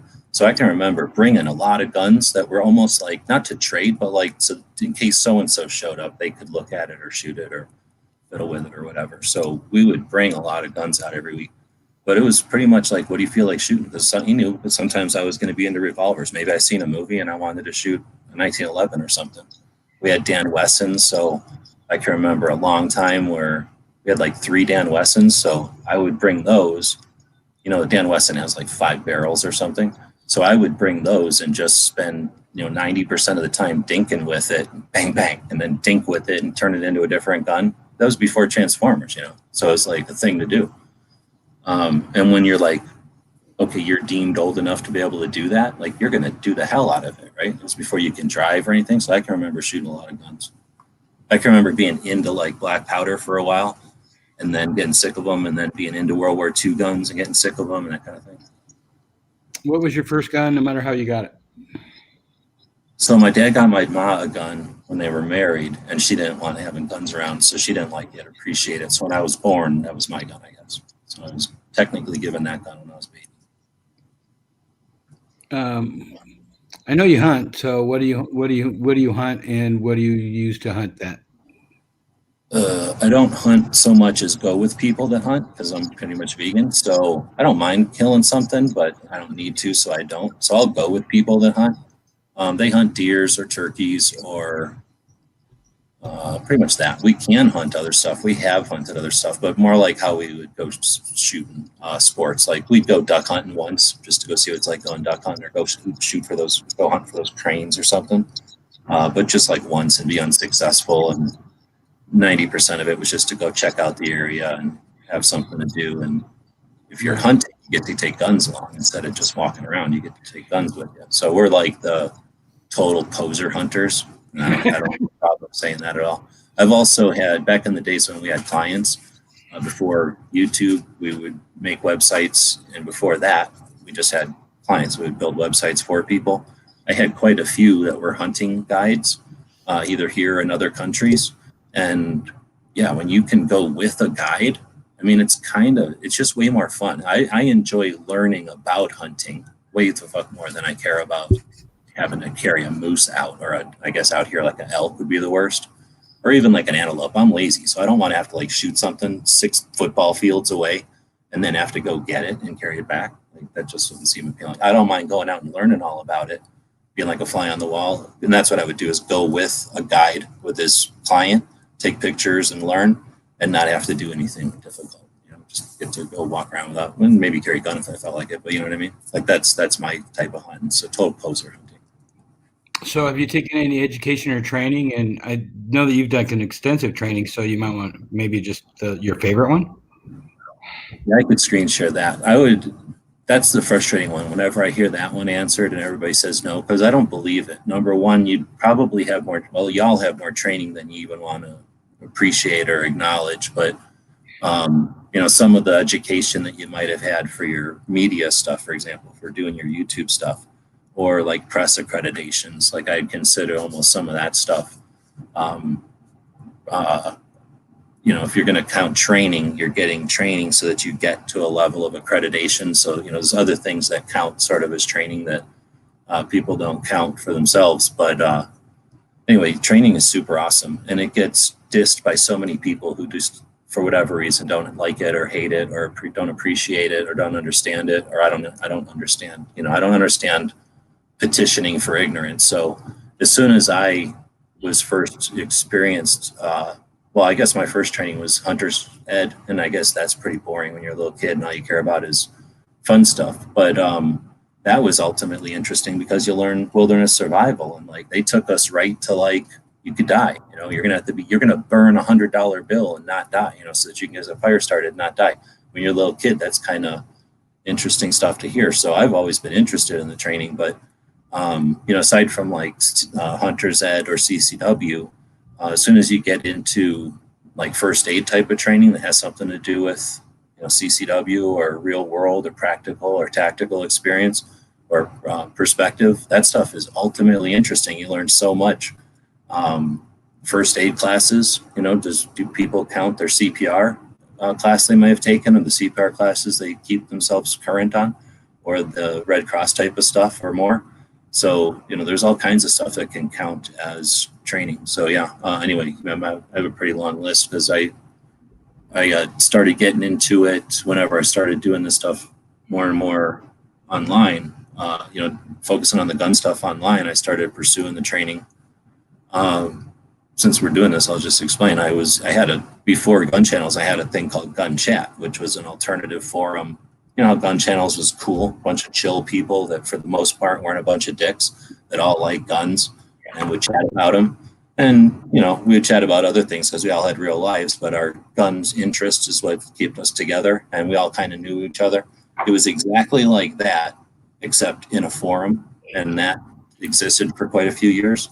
And very much like Gun Channels, it was a tight-knit bunch of people, and new people would come along. And it was a very, I think, positive and very outgoing, welcoming group, just like Gun Channels, where if somebody new came along, if they were interested, they could stick around and be part of the group, right? If they were weird, they'd probably pass on and go find a weird group to hang out with. Or if they were mean or aggressive, they'd go find somebody else, right? Go to one of the other forums. So we had this forum that was pretty chill.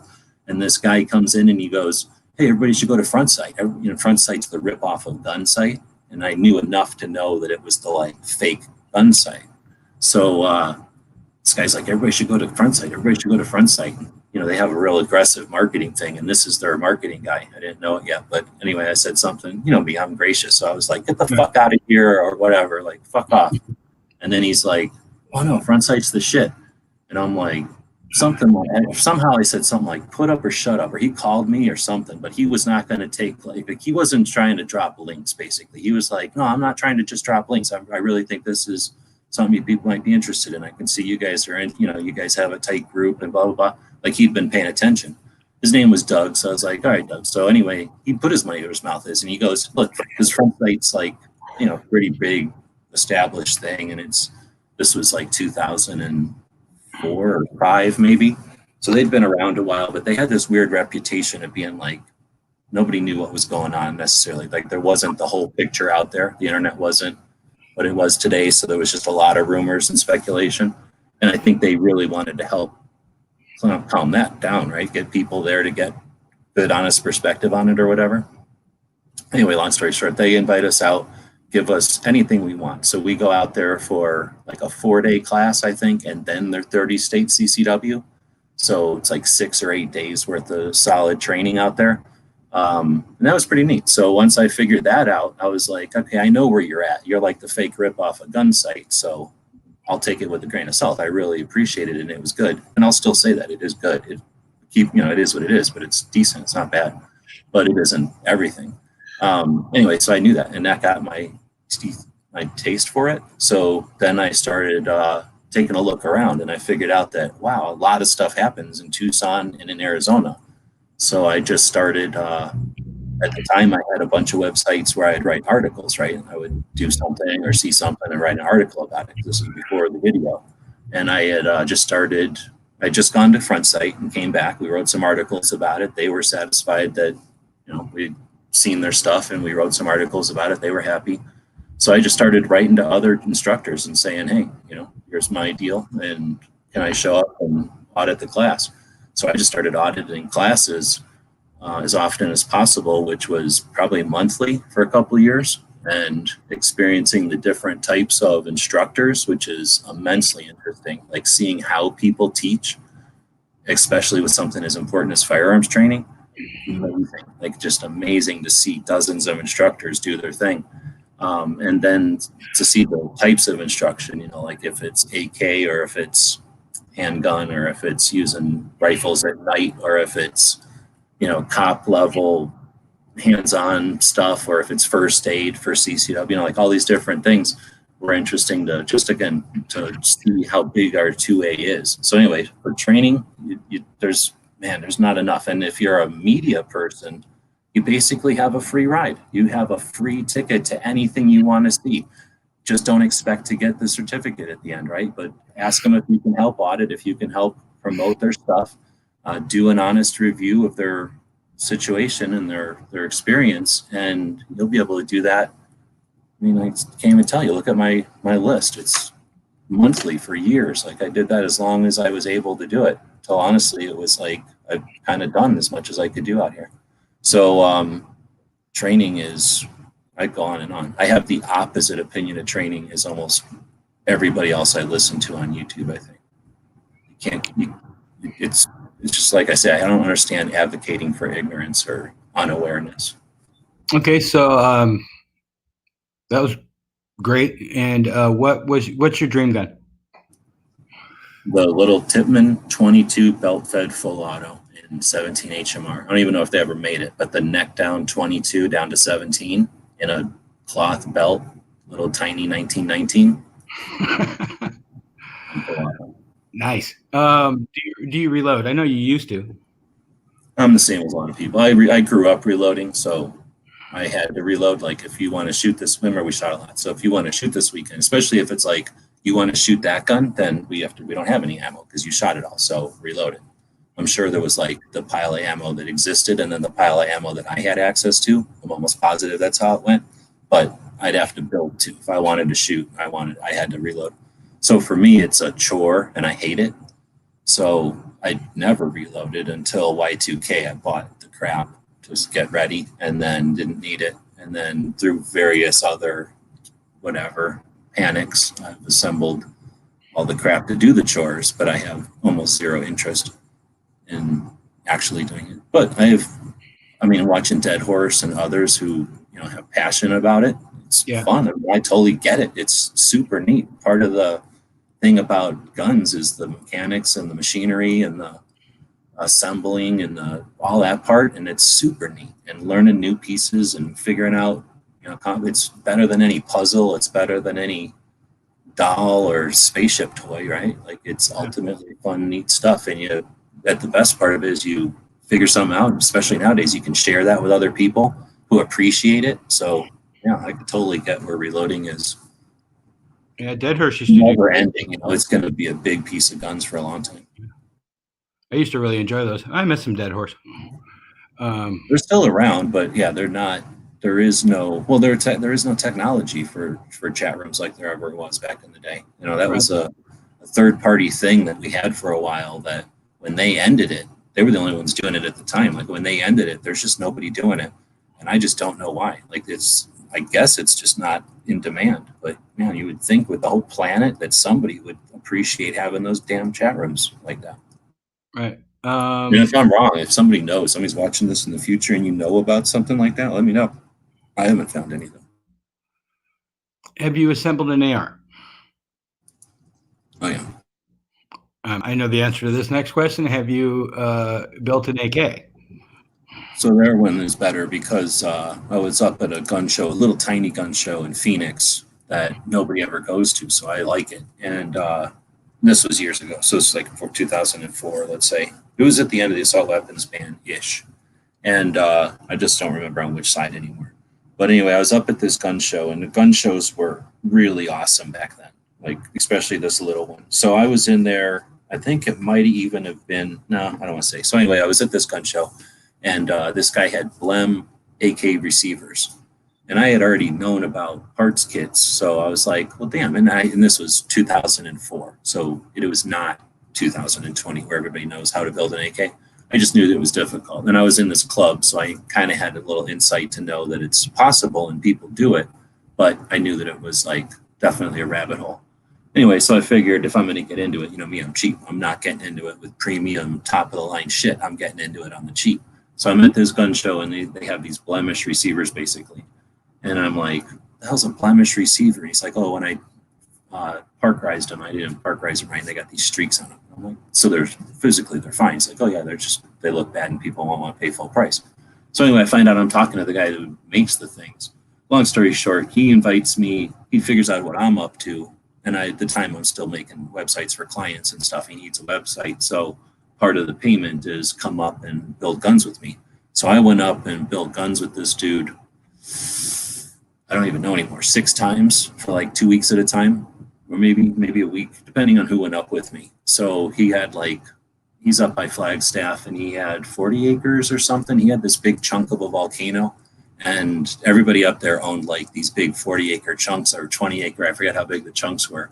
And he was right up next to an Indian reservation on these cinder cone volcanoes, and had like this double wide with a garage, and the garage was all solar, but it was like a full workshop for doing semi trucks. He'd been like a semi truck repairman first, and then he hurt his back or something and went in being a gunsmith.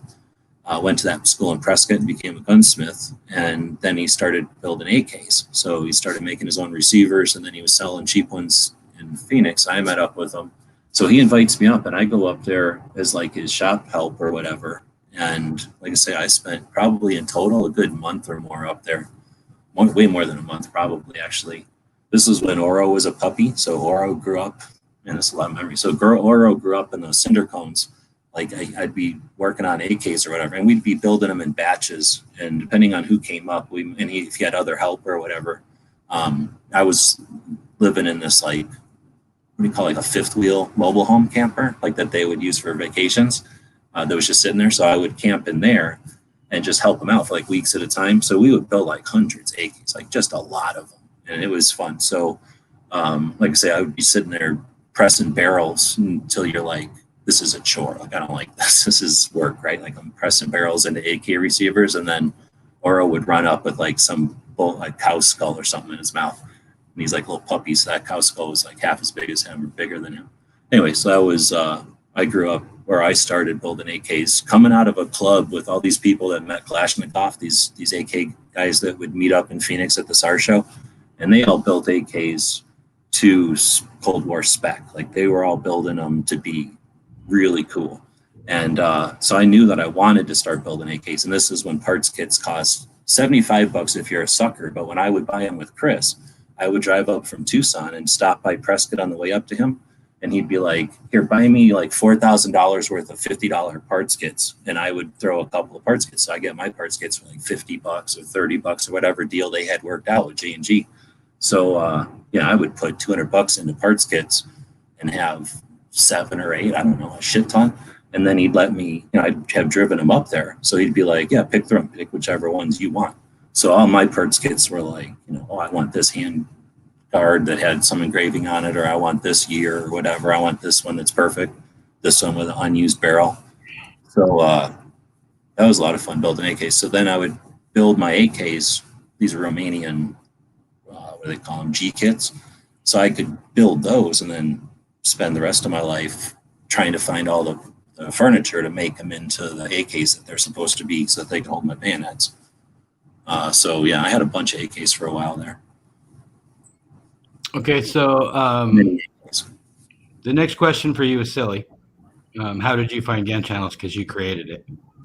Well, Gun Channels was because in 2013, in 2012, me and Haas went out and drove around and tried to get all the gun channels to get together.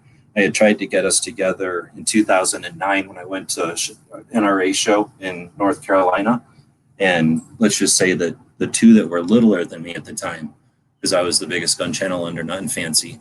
Nothing Fancy was bringing people together. Like he had also, I don't remember in what order, but I tried to get everybody together in 2009. And I was told, oh, no, I'm not going to be there. And then everybody was there. So I was like, okay, people don't really want to work together. Some people do, some people don't. So in 2012, the next time I got to travel, I again tried to get people together or what, and it just wasn't happening. So we come back at 12, me and Haas come back at the end of 12, and that's when the bullshit happens in Connecticut. So that happens in like November or December. That happened in December, I think. And then by January, Obama got his 23 executive actions, right?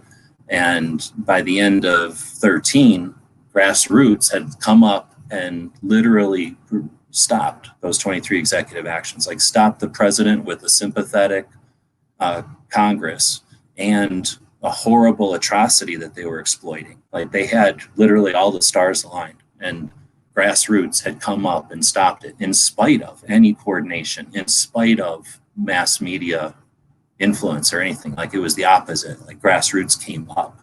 So when we seen that start to dwindle, that enthusiasm, I guess, just the natural, you can't stay on alert all the time. So as that started to reprise or whatever, we had these epic conversations, just amazing conversations. It's where we started Every Second Matters. It's where literally it was the end, the results, the residuals of those conversations that got everybody so riled to do action to stop Obama, right? Like this was the end of these epic conversations were happening still. And then you'd see people come in and just do just weird stuff. Like at one point, Yankee goes, this is our chat or something, like this is our text chat. And it was like that night, it just changed. And then all of a sudden there was this like adversarial thing. This was at the same time that Google was coming out with G+. Like they decided that they had to compete with Facebook. So they're going to make their own community. And so they call it G+. And somehow G+ is going to work on the internet that doesn't use the plus sign, right? And they create this stupid platform that emulates Facebook and attempted to pull people from YouTube and force them to use this or give them such incentive to use it. And that created like this weird situation in the chats. Like I said, it had been very positive and very directed and like, what's the word? I don't know if anybody was out there, if anybody's listening to this used to be in those chats. It was just like an atmosphere in them. So there was this real negative thing. And anyway, a couple of us who had we'd done stuff online before, like say I had attempted having communities online in the past with the forums and stuff. And as I used YouTube, I just let the forums die because the internet moved from forums to social. So I just hadn't bothered to do anything. But we were kind of looking at each other, and this is in 2013, so November of 2013. One of the other guys, Ralph, if you guys remember, was basically IT guy, let's say, big stuff on the internet, like back when I was working at AOL, like big platform type of stuff on the internet. And when he was looking at that, his main concern, I guess, was the idea that if you aren't paying for something, you are the product, or what you do is a product, and you're basically just being a chump. We're all guilty of that. We're guilty of it right now using StreamYard and everything else. We're using YouTube and everything. But obviously, to that extent, we've got a balance or whatever. But anyway, the idea of Gun Channels was to create something that created a paid platform, right? Something that had a paywall, I guess I'm going to say that, so that you couldn't just join in and be anonymous and divert who was leaving. Sorry, I got long-winded, but I guess that's the point of this, right? So the idea was that these epic conversations were happening. Like there was such accomplishment, like such stuff was happening that just when these bunch of maybe probably dozens of Yahoos, right, out of hundreds of maybe thousands of people that were, not in every chat, but around, just a couple of them decided their thing to do was going to be to throw rocks at the glass or whatever. So they just started being super horrible. And like I say, there's just an attempt, Gun Channels was an attempt to create a place for that, to foster that type of enthusiasm or that type of potential collaboration and network result, right? And then just throw kind of $1 a month. And that was literally all it was like, G+ is horrible. At the time, we really thought they were going to kind of force everybody to use it or just not really use the comments so much on YouTube anymore. And since we weren't sure, like I say, this was an attempt, and it was something that we could throw a couple of $1,000s at in software and, put it together. And it took maybe a year to figure out how to get that giant piece of software to work right. And then it had, over the 7 years, maybe, I don't know if anybody around can remember all 7 years, but, multiple waves of groups of people that used it. So what brought me to Gun Channels is, again, my interest in sharing our Second Amendment, but knowledge that I can't share it alone, that the way that we share our Second Amendment is with everyone pitching in, right? Everybody participating in that effort. And community is necessary to make that efficient, to make that possible. So how did I find it? It was an inevitable result of a bunch of people, nerds that knew how to build something and could put a couple of $3,000 together, in a November, and then make sure that it wasn't, and then try to keep it running for, I guess, 7 years. That was a lot of fun. I'll give you that. Do you open carry or conceal carry? Mostly concealed, but I'll open if I want to or have to or need to. Like we have our Arizona Citizens Defense League dinners. They always want us, they encourage us to open. But if I had friends that did like a barbecue or something, I definitely have no problem with open, but I mostly conceal. Do you belong to any local 2A groups? And do you donate to any pro 2A groups? Yep. So I was a DJ. That was a great strategy. Say you do like a bunch of them for 25, or you take $25 and do $5 to each of them. I think that's a great strategy. But I had money from YouTube, so I'm a life, and I basically was a member of many, and then I just started buying life memberships once each year. I think started with Second Amendment Foundation. It was only $150, and then like each year I would just become a life, and the next one and the next one. So, yeah, I don't have a lot of money, but obviously I try to promote what I can. Do you have anything you want to plug?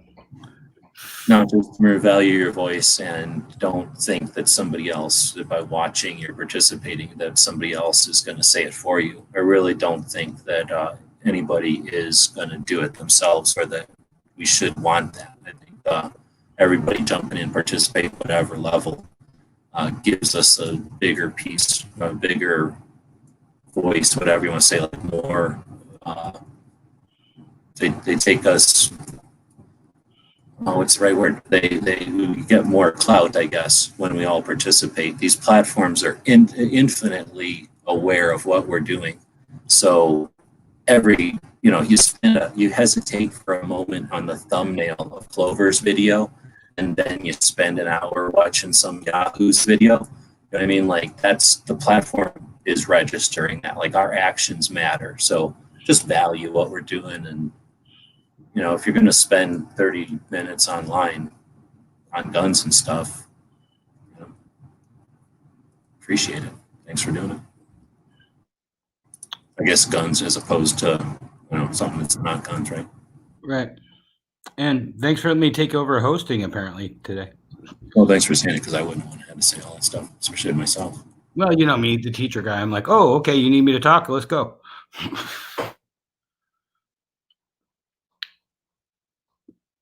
I think we went through the room, right? Do you do it? Yeah, I guess I can. I get to follow the headliner. That's great.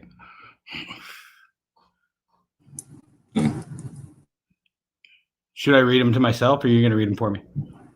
Well, I'm over here drawing, so is somebody going to read them to them, or go ahead, I guess. Is anybody awake? I would, but You could have just memorized them by now. We've said them like 4 times. I'm slacking. I'm sorry. I watch a lot of Sherlock Holmes, and he just memorizes stuff, like just hearing it the first time often. Some of my favorite books. Anyway, so what are the areas of shooting you enjoy? Target shooting, and that's about it. I mean, hunting, but it's not really the same thing. So Gary was saying short range handgun. You down with that? Yeah. I've got, handguns, and I've really been getting into my little, talking about Ruger. I'm loving my little PC carbines. Those are cool. Those are just fun as hell. See, here's the thing, and I've gone through phases or whatever, and I don't even remember last time I went shooting, so I'm not, whatever. I don't have much of a position here, but like something like one of them dueling trees with like a 22, where you don't even have to think about it. You can just, bring out a brick, and maybe if you got a bunch of magazines or something, like, it's annoying to load them. But for the most part, like having like a 22 and a dueling tree It's like, I don't know, just it's over here, and then anything single shot at a target at some range, especially when you got to wait for people to all be done and then walk down there together, like an outdoor range or someplace, would be on the other end of the extreme for me. So, I mean, I get it, especially if you just get the gun, you got to sight it in. Like, there's a certain amount of like paper you got to shoot. But for me, it's like the shooting, I don't know, shooting at like accuracy at paper isn't hold a candle to the steel, and then steel where you got somebody else shooting the other way, so that it becomes sort of a challenge or a game or what. Yeah, I'd love to get one of those. Do you guys, they could do that so easily at some of these ranges too, right? Where they have all the electronic, and like an indoor range where they have the electronic target retrieval things. And now that they've got like the, I don't know what they're called, games that are built into them or series that are built into them, where to like put the target, what is it, like perpendicular to you, so you don't really see it until it'll flip for a certain amount of time and then flip perpendicular again to emulate like a moving target. I think some of them will even move back and forth on their track, right? Like it'll flip, be at one range, it'll flip and move one way or the other, and then flip, and you won't necessarily know the range or the distance. So anyway, they could just as easily put something in there that's almost like a dueling tree. Shine lasers down or something. Anyway, wasting your time. Oh, I got to ask you the next one. Do you do any competition shooting? Or no, wait, what brought you into the gun community? The Daily Gun Show. So I'm the rear one. I found this first. And that was back when. Who was on it? I remember I just would be in the chat and just like watch, and it was like you and Angelina and like Dead Horse and Potatoes and just like, all the people that would hang out for a while. And that was probably a couple of months. And I just put in the search into YouTube and just like guns. And the one I also found is that I found that one that you used to use that was I Hate Guns. Well, this podcast used to be called the I Hate Guns podcast. Right. I started watching those videos, and then it was I Hate Guns because I was putting it on iTunes, and I figured if I put it on iTunes and I call it I Hate Guns, I'll get all these anti-gunners to listen to it. Right, But and that led me to this, and then you would talk about gun channels on this, and I went to gun channels after watching you guys on this for a bunch. Oh, okay. So then I guess, do you do any competition shooting? Am I doing these in the right order? Yeah, no, I don't do any competition shooting. You never have? No. You never will. Yeah. What about bowling pin stuff? Or no, that's Dead Horse. That's Dead Horse. He does that. But I know he talks to people about that, because that's the thing. Like, there'd be like a chat or whatever, and there'd be different people in there, and then somebody would say, "Oh, I've gone bowling pin shooting," or whatever that's called. What I just call it, pin shooting or something. Pin shoots. And then where you basically have a table and you set these things on a table, and it's sort of like one of them racks of steels, except you have to go down there and pick them all up and put them back on the table, I guess. But anyway, I remember somebody mentioning that, and then like two other people were like, "Oh yeah, I do that all the time. Like I do that every Thursday or something." And no one had ever brought it up, so never even we talked about it, and then everybody had been doing it. So it was weird. Yeah. I don't know where this one even came from. So this couldn't have been one of the earliest ones. Do you come from a communist state? Yes, 1639. Because originally, I don't remember that one being in there. Yeah, you got it worse than that. Whenever I first started paying attention to stuff, you guys already had some of the worst stupid ones. Like back whenever in 2004, you couldn't have a parts kit like I could have because it had a full auto trigger in it. You couldn't own the full auto trigger part. That's how stupid it was. And I think you've changed it since then, but you guys have some kind of like, I want to copy California syndrome. I think we also want to copy Canada. Well, that could be too, yeah. I think You we're think more. we got the same problem as like Arizona with the Californians, where Canadians come down there and Canadian it up? I think we just really want to be. I think most of the state wants to be Canadians. Just like everything looks better over there. Yeah, and then you're like, yeah, It's because they glisten everything with maple syrup So what happens is it always looks sparkly, but you don't realize that there's a bunch of bugs stuck in it, and it's kind of Right. stinky. So they're like vampires or something, and we're into them. Let's see. What firearms you own, as much detail as you like. Well, like OPSEC for all of us, but I got a lot of shotguns. I got probably 10 or so handguns, but I've got more shotguns than anything else because I'm big into shotguns. That's my favorite gun. Definitely the opposite of that one. Yeah, which of your firearms is your favorite to shoot? Boring, ammo, cost, and history. My coach gun, although it's painful. Shooting watermelons with a coach gun is super fun.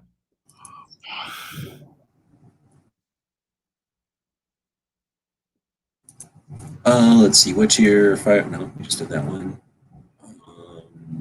Which do you like? Wait. Oh, which do you? Okay, so that's how it works. Which of your firearms is your favorite to shoot? And then the follow-up is, which do you like for pure enjoyment? Oh, okay. I think that's how that was supposed to go. What do I like for pure enjoyment? Probably that PC carbine now. Yeah, I had that one 9mm Ruger from back in the day, and it was. I can see why people like shooting them. I mean, it's neat to shoot something that's a small rifle with hardly any kick, and it still can shoot decent. Especially if it's not for like effectiveness downrange or something. Like if you're just knocking over something or breaking a bottle or what. Like, right. I mean, my wife liked mine so much that she took mine and made me buy another one. Like identical, or you got to make a new one? I think one's like camoed and the other one's black, and she wanted the black one, so now it's hers. So it's great couples go out and shoot together. Mm-hmm. Let's see. What firearms do you remember shooting? As a kid? What? As a kid, shot a lot of Marlin 60s when I was a little kid. That was with my dad. But like it was my rifle, but they bought it for me, but I was like 10, but I could only shoot it when my dad was there. Here's how it works. If you're a boy and your parents have guns, they're your guns. Right. And I don't remember having any 1022s. I didn't even know 1022 was a thing until I was like 13, 14. Okay, what's the next one? I'm trying to remember what the hell. I'm pretty sure we shot 1022.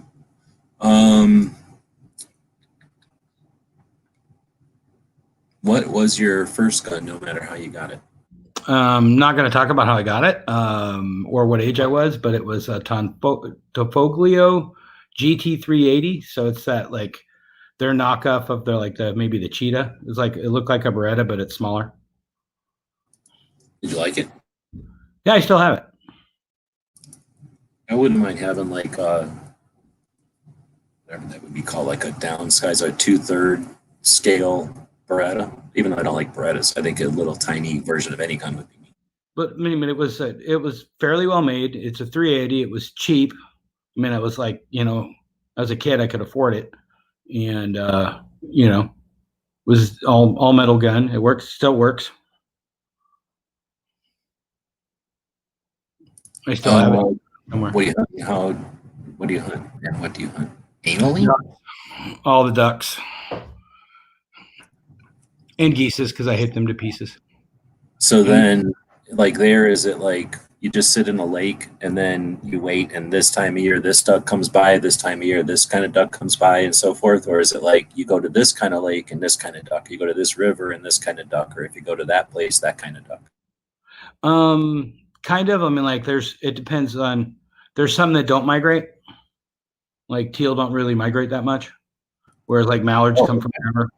I just assumed that all birds were always just on. I don't really ever shoot birds like that, so I just assumed it was always like some sort of migration.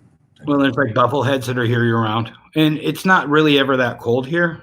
I mean, it might get 30, but if you're a duck that's from like halfway up Canada, this is the nice place to come to.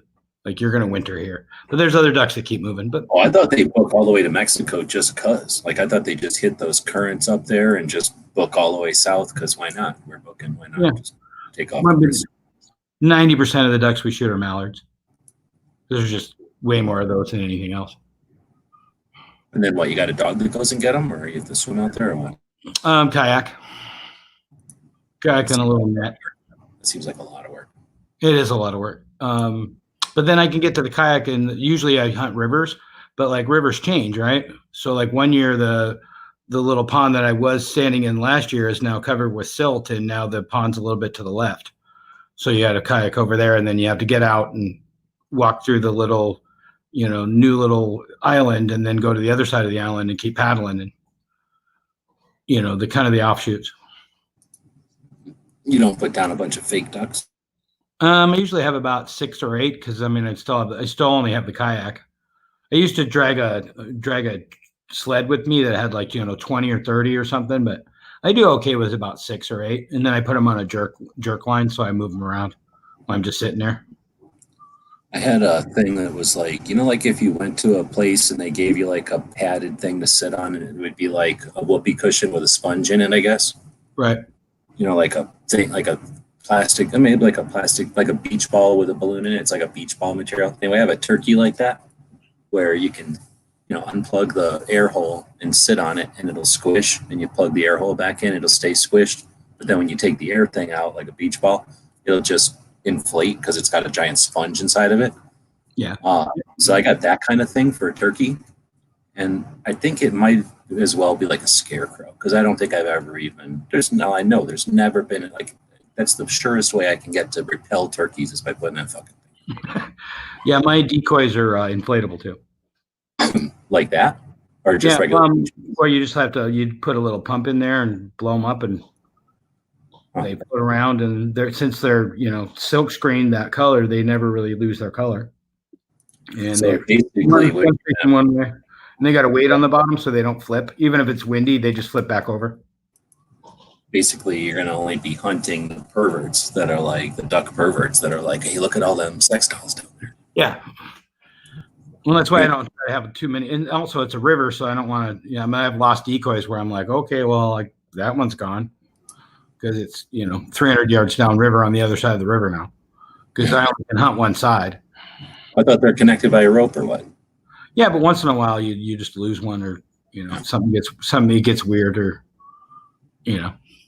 some new hunters down there like, bang. And then he's like, this is the grossest thing. I don't know why people want to eat this. It tastes like a balloon.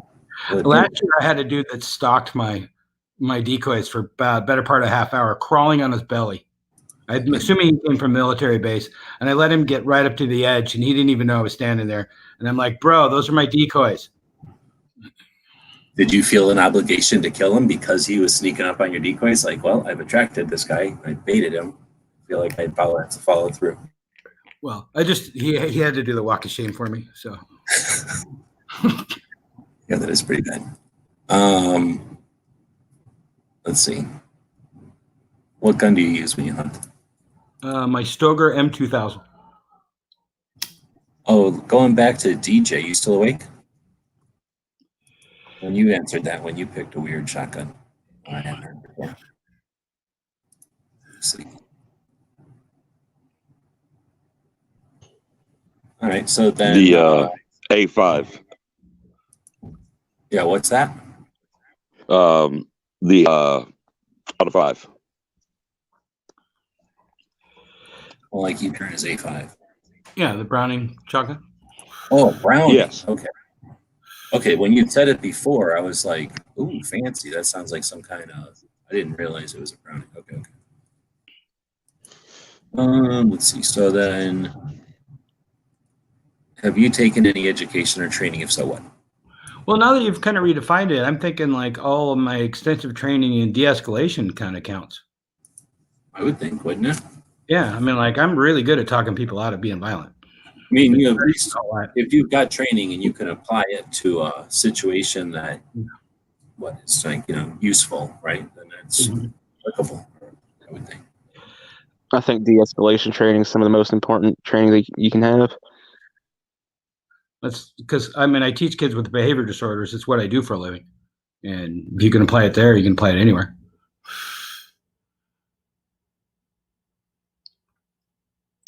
And then just a lot of first aid, but not extensive as UG. But like, every couple of years, the teachers have to have, CPR and all that.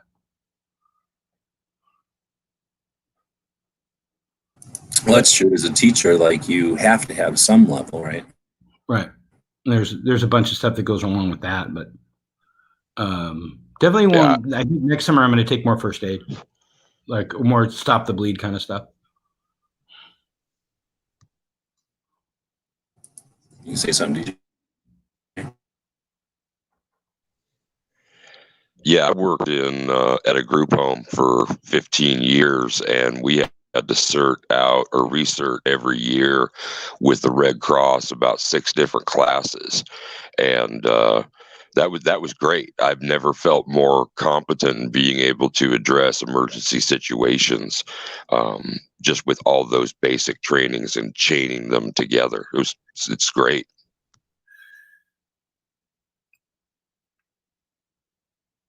Well, that was nice at Gun Library. Go him. Yeah, it won't let me at when I'm inside the duck here, I guess. I just noticed that though. So yeah, thanks, Aaron, for that. I would say that's food for eating, but or money for food, but I haven't been eating that much. Feeling like shit lately. So it'll definitely go a long way. With first aid, I remember reading in a magazine a long time ago that if you can't remember the first name of your last first aid instructor, then it's time to get first aid training again. I thought that was pretty good because probably not going to remember somebody's name more than a year or something unless you happen to know them or something, right? Yeah, I have to take it every 2 years for my teaching license. What's nice is then they just bring it to the school. For sure. Well, although at the same time, you're sort of like, I'm sure it's not general. It's for kids, right? It's like focused at young kids. We also do CPR because we got older teachers. Oh, so it is more than, because I was thinking it was just focused at kids. It might be kind of, just heavily weighted at kids, and it's not as useful as something all around. It's kind of like one day it's even better. Yeah, one day of like, kids do weird shit and break themselves, and then the other one is what are you going to do for your coworkers when they have a heart attack? Well, I'm just meaning like in some classes it'll be like, here's how you give a baby CPR, here's how you give a little kid CPR, here's how you give a regular sized person CPR, and then we'll keep moving. And then other classes will be like 2 days worth of how you give a baby CPR, Yeah, for sure. But well, any other training ones or education ones? Yeah, I've never been to a actual class. I mean, hunter safety way back in the day, but then I don't know, I barely remember that. Like I kind of mentioned with my interest in training in that, when I got introduced to, I had been introduced to it because I was aware of it in the 90s, but I just assumed it was for cops or something. Like I didn't know it was something you could just do. And it wasn't until that introduction with Front Sight that I figured out that that was a thing. And then my eyes were open to it and I saw it everywhere and I couldn't get enough of it. That was, like I was trying to say, like maybe 2004, something like that. Like it was right at the end of the assault weapons ban type of era. So that's before constitutional carry here in Arizona, but Arizona Citizens Defense League had already existed and started to do some stuff. So CCW was definitely in people's awareness. Gun shops were much more focused on CCW and stuff. And I think that parallels most of the country because a lot of this, we were maybe a little bit ahead, but we were barely ahead of a curve that was happening. Literally the whole country went CCW.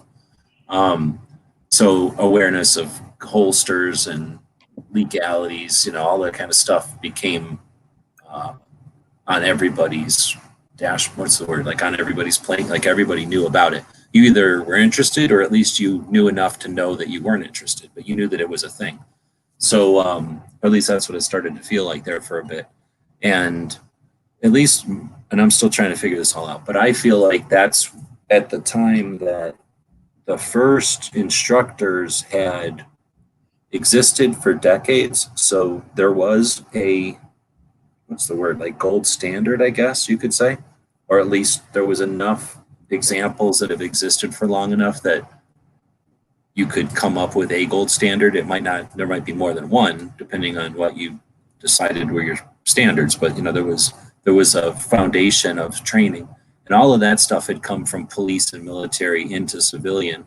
And like I say, what I'm trying to say is when I experienced all this stuff, it was like right before a massive mushroom cap, like a massive explosion in new instructors. Like they were just starting to have more and more people throw their hat in the ring. So when I was going to training, it was while people were, it was like at a time when people were, it felt like the community and nationally was becoming more aware because of things like YouTube and the forums and stuff. Like we were all getting on the same wavelength and understanding things.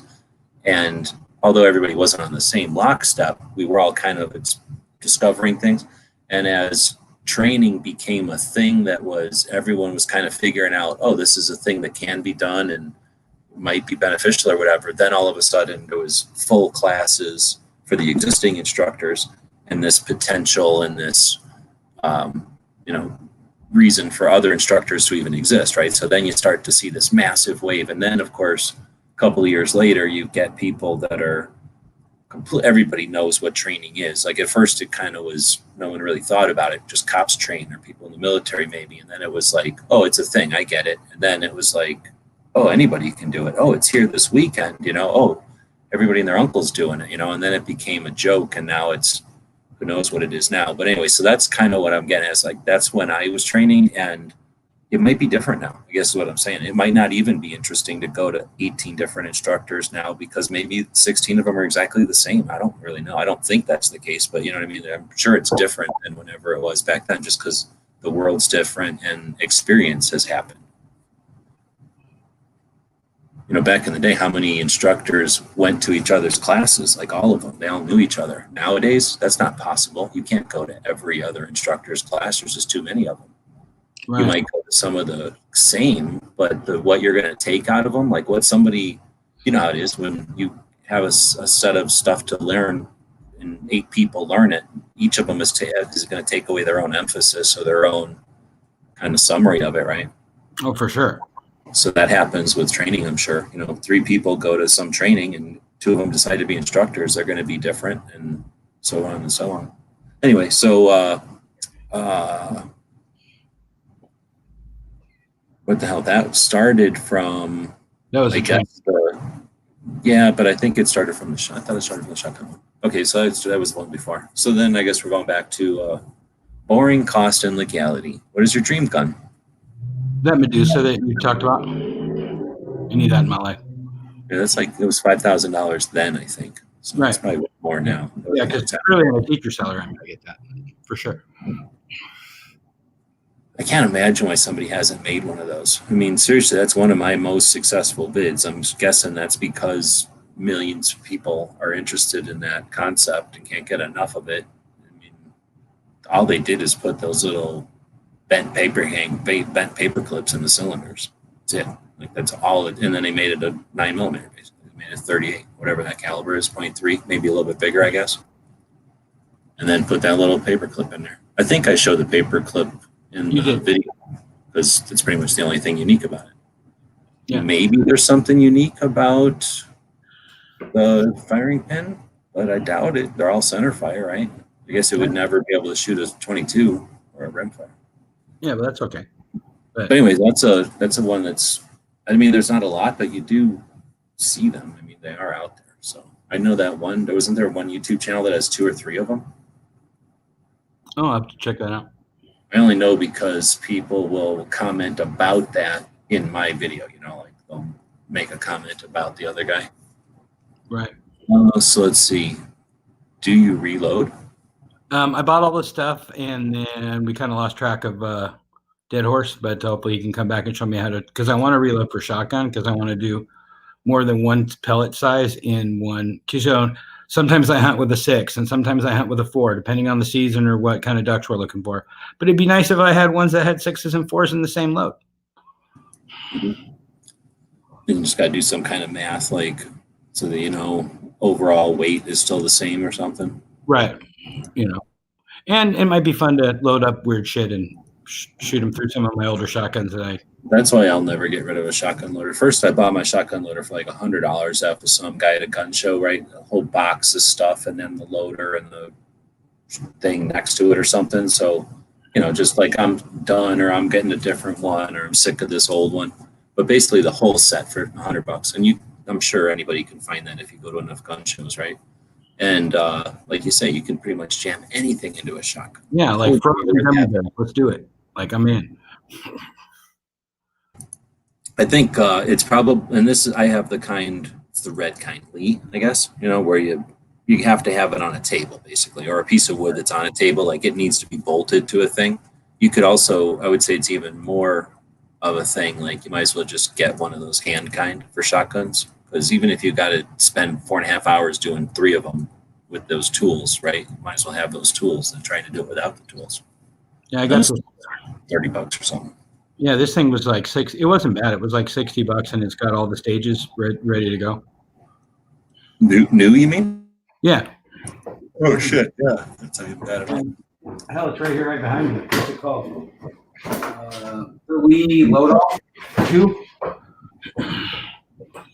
Oh, I think I know which one that is. That's that square one that's got the thing that shifts back and forth, but like left and right. Yeah, and then you have the handle goes all the way across. Either Dead Horse got one or he watched a bunch of videos, but I remember them talking about that. Somebody has one. I know he got one because I bought the same model he bought.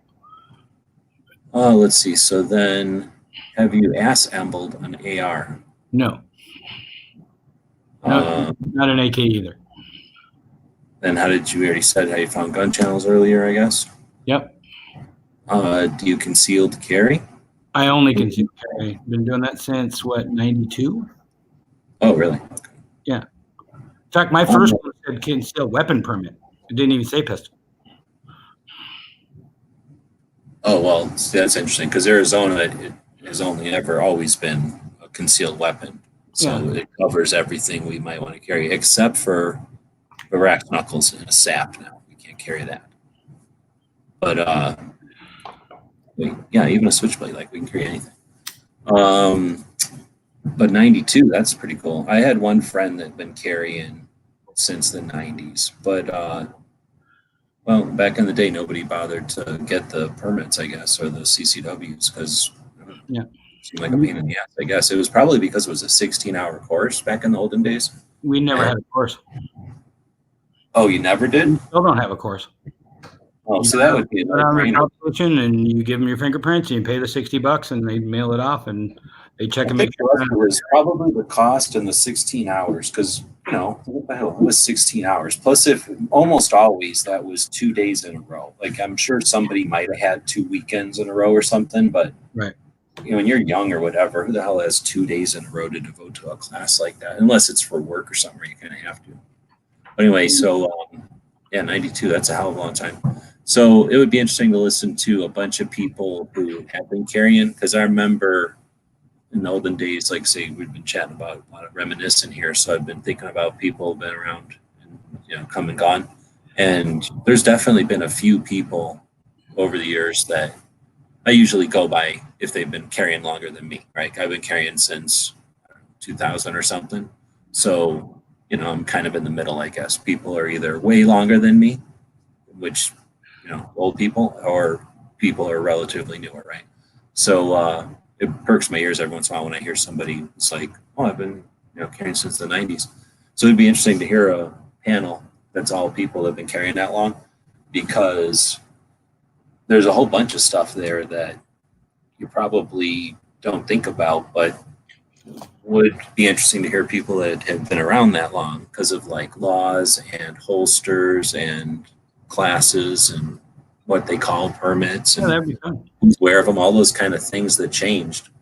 It's night and day now to the 90s. Holy moly, man, it's night and day to the 2000s. It's night and day to the 90s. Even the guns that are available. like now we have these little polymers that you can just shove in your pocket and like they're Oh, that's true too. You had an option of like a J-frame or nothing. You didn't even have Glocks in the 90s. So Yeah. We you just had a had J-frame. fucking guns that you had to, figure it out. And the holsters were basically you got cop holsters. That was it. Whatever cops ankles were cool is what you got an option. And it wasn't cheap then. I'm sure cop holsters are expensive now. They're probably the same way. Figure you got all that cop money.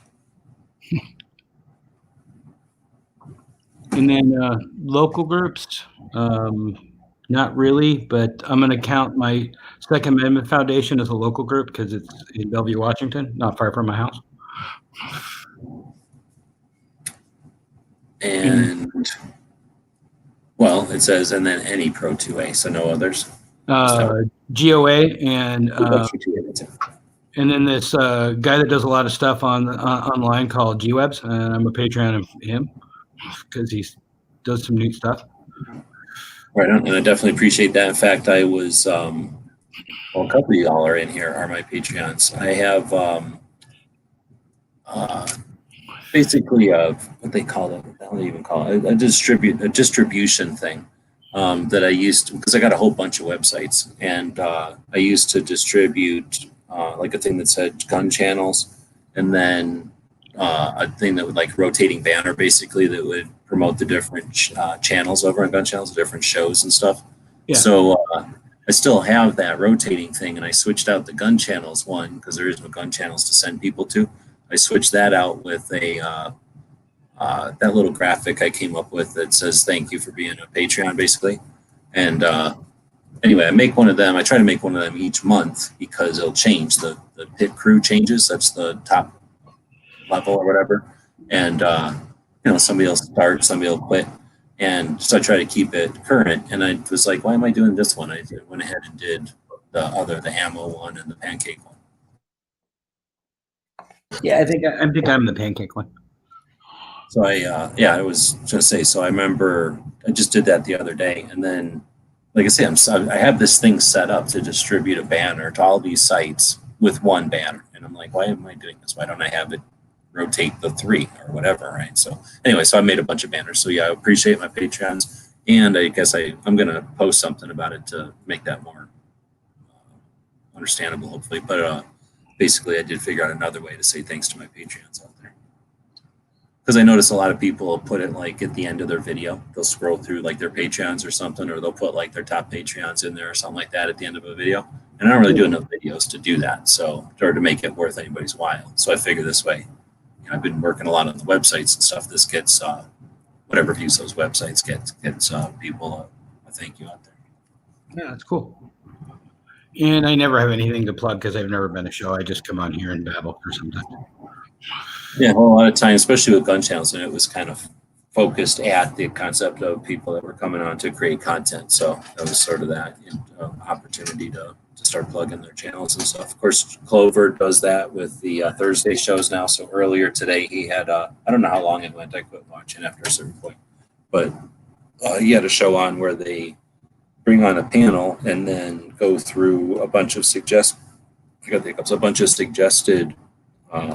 I think it was just YouTube channels, but go through and suggest, trying to get rid of the hiccups.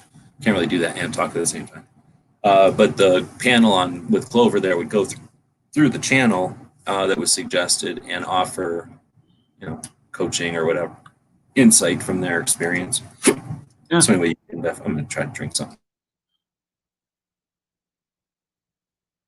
Oh, and let's plug Alan Anchor too while we're here. Yeah, they're okay. They used to print stuff before I started printing, before I started dominating the printing industry. They used to do patches before I decided to take over the patch industry. So she makes tablecloths, and she's talking about styling hair. So if you need your hair done and you're, in the area, consider Alan Anchor. I think they also do some other things. Yeah, I'm going to have to go to bed here pretty soon. Yeah, we've been going for 3 hours, 33 minutes. It would have been perfect to end this about 15 seconds ago, and then it would have been 3 hours, 33 minutes and 33 seconds. We blew that. So we'll end it here, though. But I appreciate everybody joining in. That's just neat. Gary throwing in the old list. It was neat that we were all doing that in front of Knives, who created, well, at least fostered the whole thing originally, and got everybody a chance to go through and blab and or listen. Yeah, good job, Gary. Keeping hold of this. Thank you. Thank you. Yeah, that's pretty awesome. Of course, anybody can use that. I'm sure Gary can just pass it around, post it someplace. Community tab on YouTube could be a good place, maybe. And then consider it on other chats, right? It's one of the neat things about live chats is people come and go, and people are listening or whatever, and people are listening to it after the fact. So it might be kind of neat. But like everybody was saying, keep your personal security in mind, and your own business, right? Enough said. So anybody want to plug anything that was in addition to the list of answers question number 15 or whatever you want to plug? I've got a video coming out tomorrow for 2A Patch Batch 2020. If anybody wants to go check that out, it, I think drops at like 7 a.m. Eastern time. I saw that you guys posted, you got Every Second Matter stuff like ahead of time. Goodr's got his show tomorrow.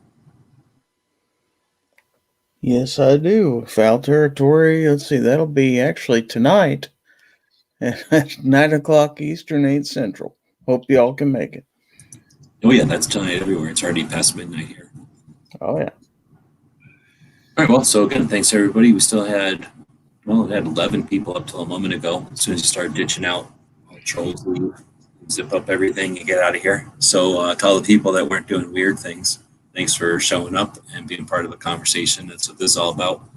Having a conversation after the old people and the kids have gone to bed so that we can have like a valid conversation about stuff that matters, stuff that's fun. So, yeah, we'll be back to pick up later.